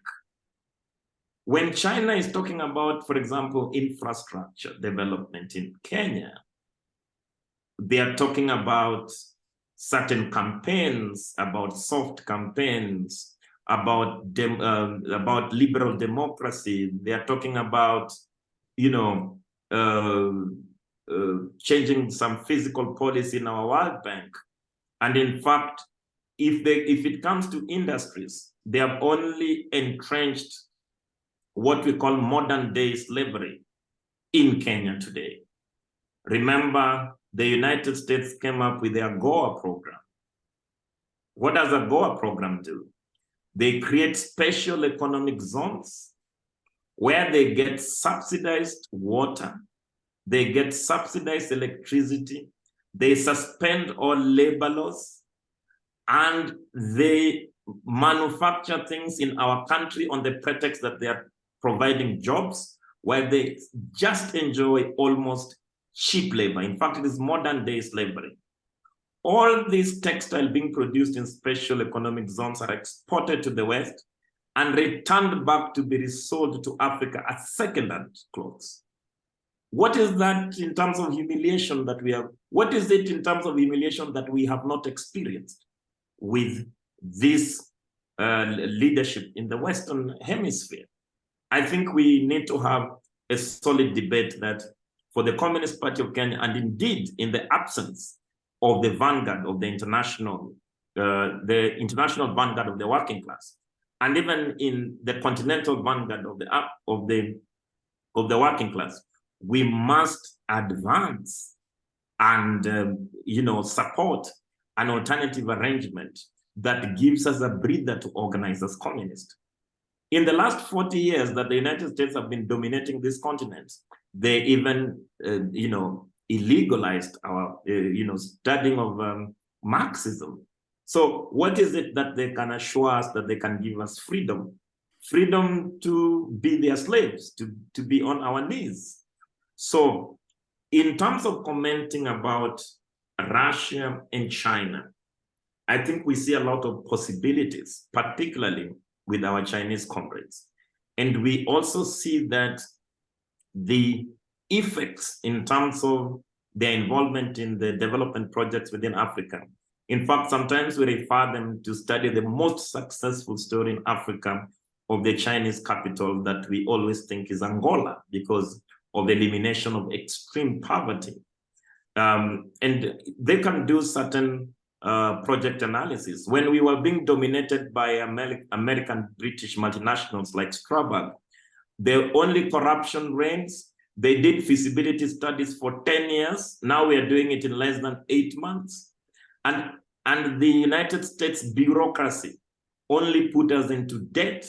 In fact, they were giving us loans to pay their own, what they were calling consulting engineers at very exorbitant prices.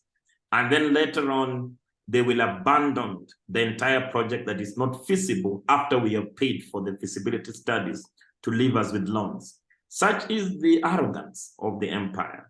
So we are tired of their lectures. And for us, we think that we see a better world that is the world of, a multipolar world. We are supporting the BRICS initiative.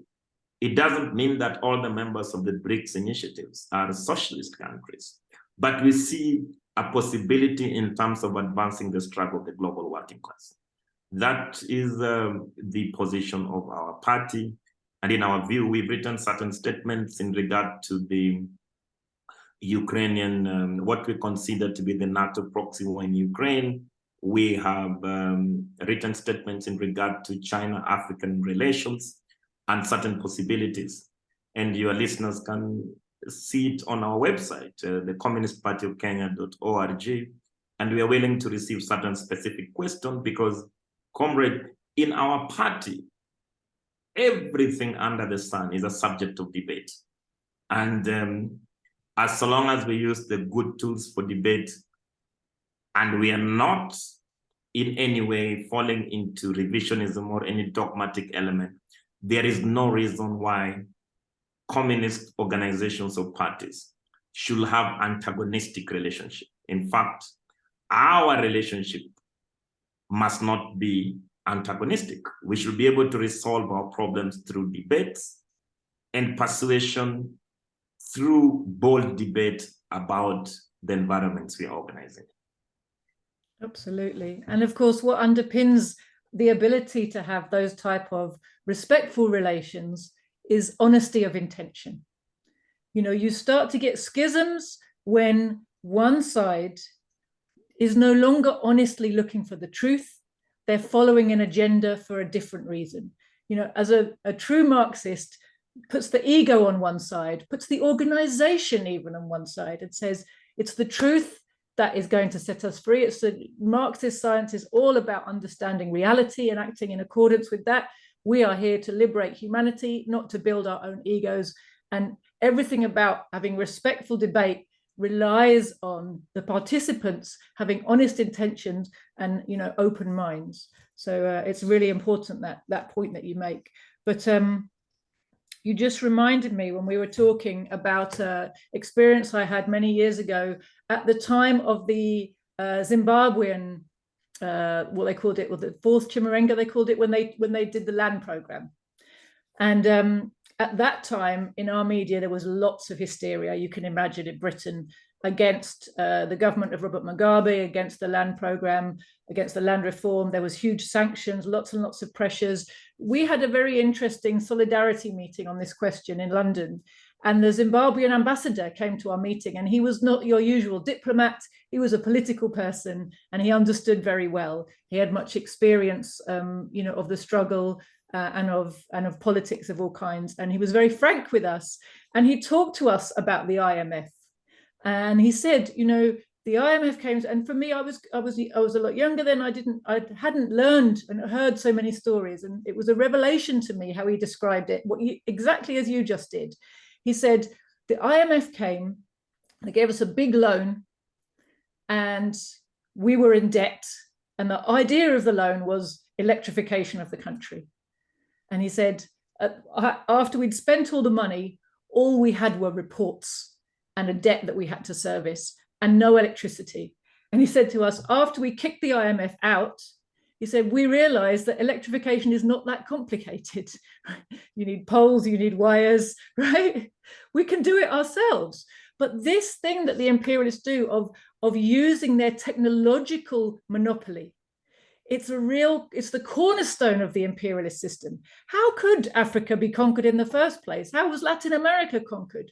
Because when the Europeans turned up, their weapons were so superior, their firepower was so overwhelming, their technological dominance meant that they could act like gods. They didn't even call it a war when they conquer these two continents full of people and civilizations and everything that's there, because the kind of guns they have mean they can just, a few people can wipe out hundreds of thousands.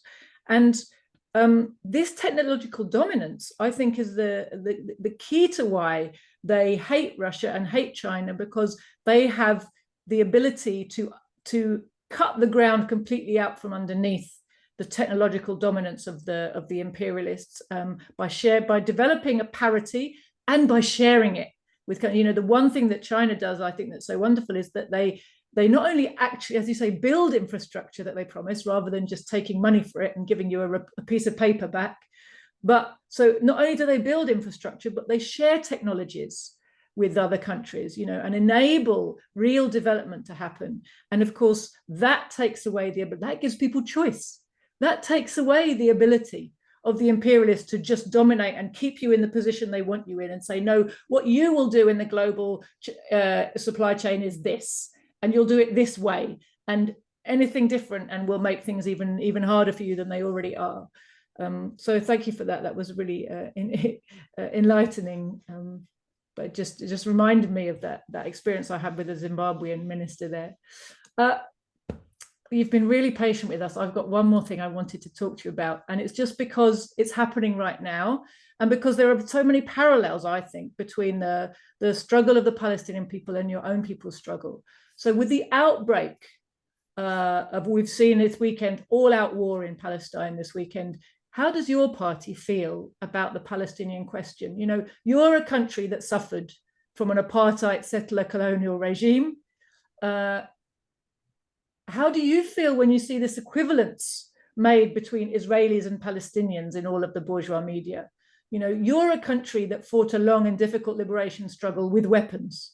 Do Kenyan people in general join in agreement when the Western media preaches about arms, when they claim that to harm a civilian is the worst thing that can ever happen, although the civilian is an occupier who has a choice, and the person fighting back does not? What does your party feel about these questions? Yeah, first of all, Comrade, the Communist Party of Kenya is a party of internationalism. And that means internationalism and solidarity form the foundation of the Communist Party of Kenya. So we see that we must be in solidarity with all the oppressed people in the world.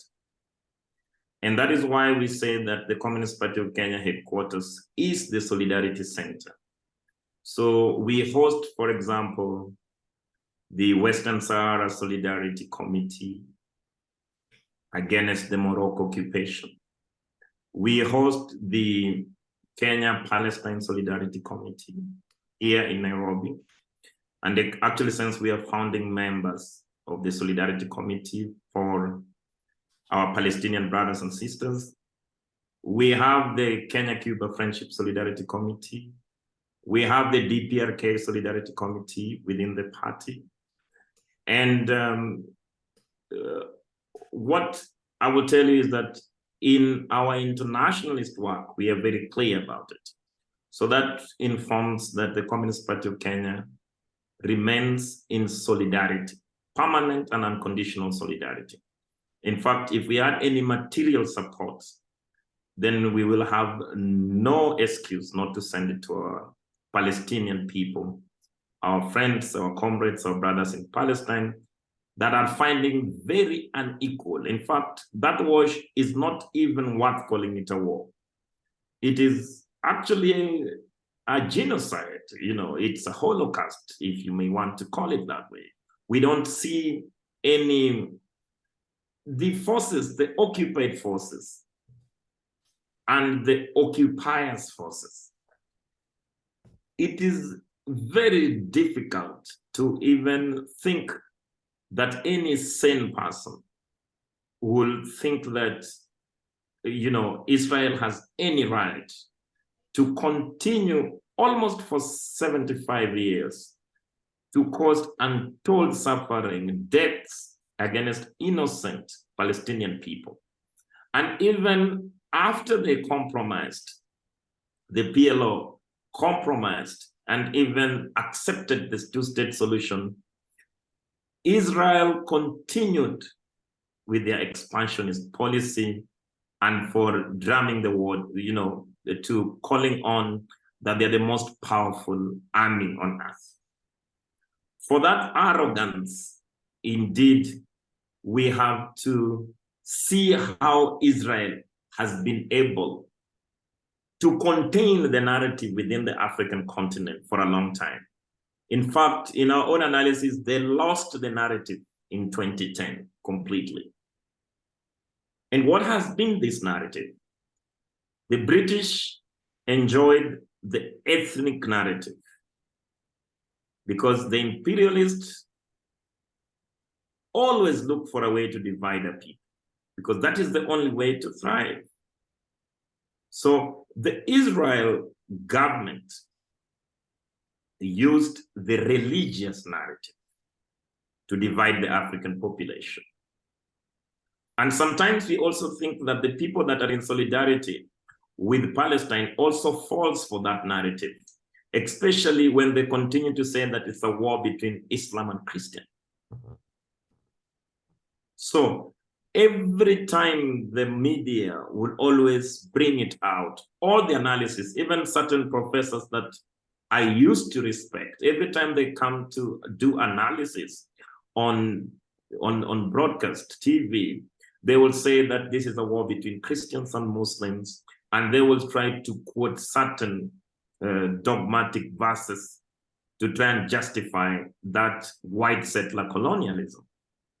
Even unpacking Zionism as a political movement was a painful exercise for some of the bourgeois intellectuals.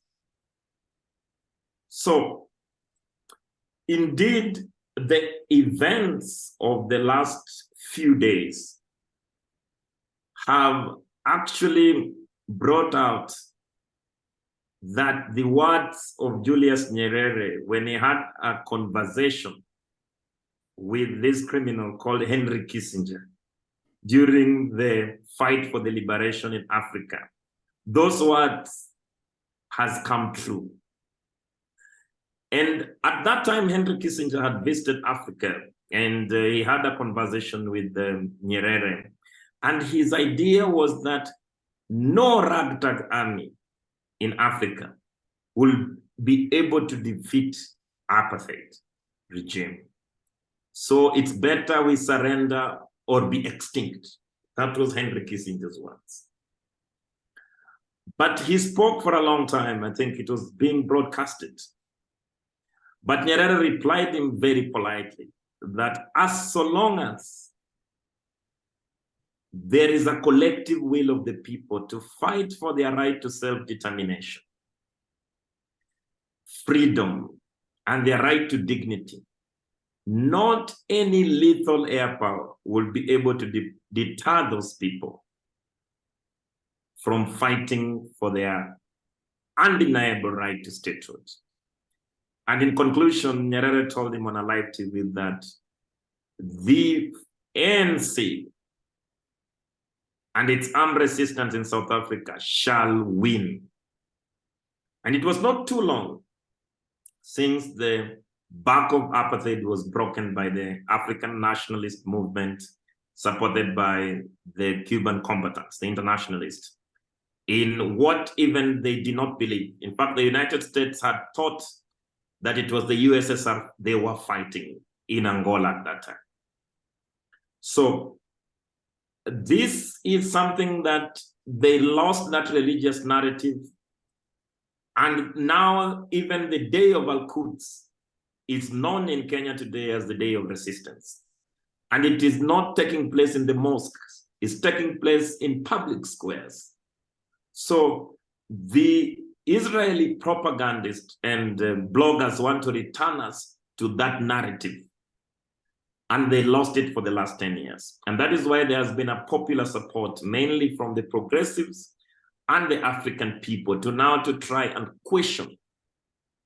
And since it is more real in the African continent, because remember the Kenyan people still bears the scars of British savagery, the British colonialism. So they can relate how the Mau Mau combatants were massacred. You know, the women were bombed just because they were taking water to the fighters in the forests.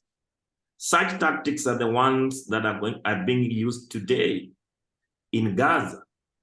But this, you know, the total force of the oppressed people has always been one, the guerrilla warfare. We have seen how the tactic of guerrilla warfare can be used to humiliate an enemy that you think was so powerful. Remember, there is massive mobilization that Joe Biden has been talking about of taking the destroyers and all the lethal hardware. But we ask ourselves, to bomb who? Because the guerrilla is a surprise attack. And in actual sense, what the experiment they are trying already had failed in Africa. Mossad itself has been exposed because Mossad has created a name after its own shadow, saying that it is the most efficient intelligence system. They were found naked for the first time. So it is a true confirmation that the Palestinian people, victory is coming soon to them, and the apartheid Israel state, their army is not invincible anymore. They are even spending more money to counter in terms of the mortars from the Gaza Strip. While what the residents of Gaza has been asking for the last 16 years is not even right to statehood. Some people try to confuse that. Gaza is under siege. They just want right to medicine, right to water, you know, to build their own infrastructure, to have an airport. This is what Gaza has been demanding. But they have been faced with humiliation, horrors, and deaths. And they do not realize that the more repression they continue to put against the Gaza people, the more resistance it will boil. In fact, now death has become a common occurrence. It is only the Israelis that do not know death as a common occurrence. That is why now, even though this,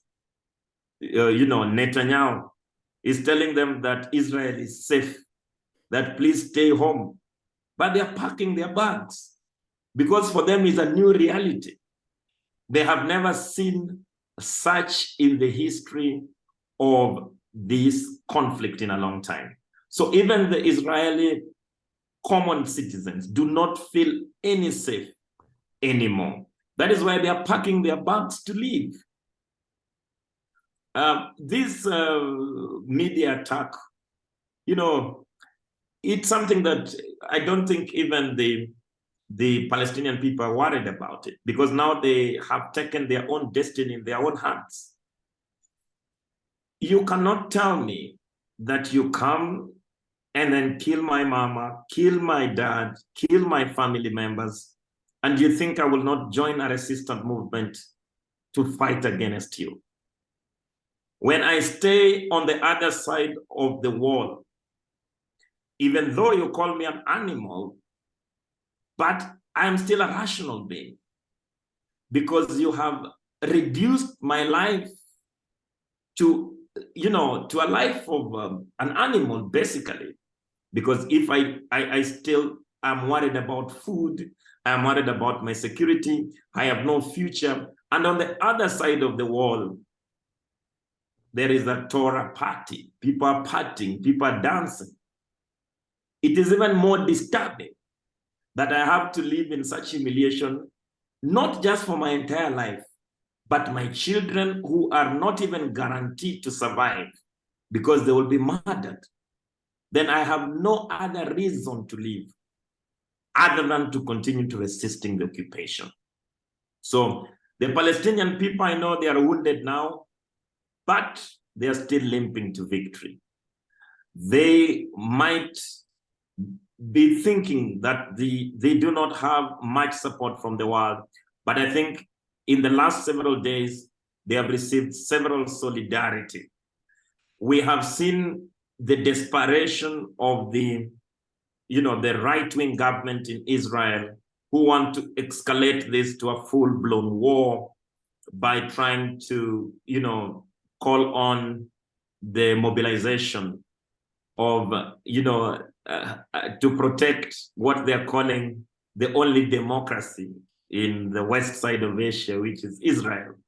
But again, we see that the leaders or the ruling class in Israel, they do not know how vulnerable the United States is. In fact, how many wars are United States going to start?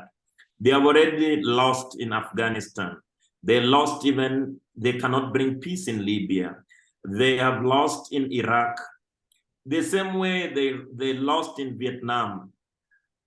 Even the smallest rebellion against the war in Indonesia, they can only be a difference between a just war and unjust war. The Palestinian war is a just war. So they for sure will win.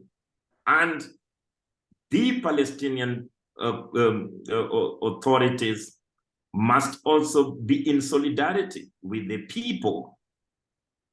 This idea of trying to tell us that the Palestinian people are terrorists. Our own Mau Mau here were terrorists. We knew that because the global community cannot even agree on who terrorists are. All the freedom fighters have been terrorists. Fidel Castro is a terrorist. Nelson Mandela is a terrorist. Amilcar Cabral is a terrorist. Thomas Sankara is a terrorist. Anybody that have been admired with their own people are still terrorists. Even now, Cuba is still under, listed as one of the state sponsors of terrorism. So terrorism is only a term that is thrown around if you want to justify an occupation. The Palestinian people has a right to use any means necessary to break the bondage of the Zionist occupation. And in fact, the Communist Party of Kenya even takes a very radical stand that we do not even support the two-state solution. We did not allow the British to build their own small country in Kenya. The South African did not allow the Dutch population to build their own country.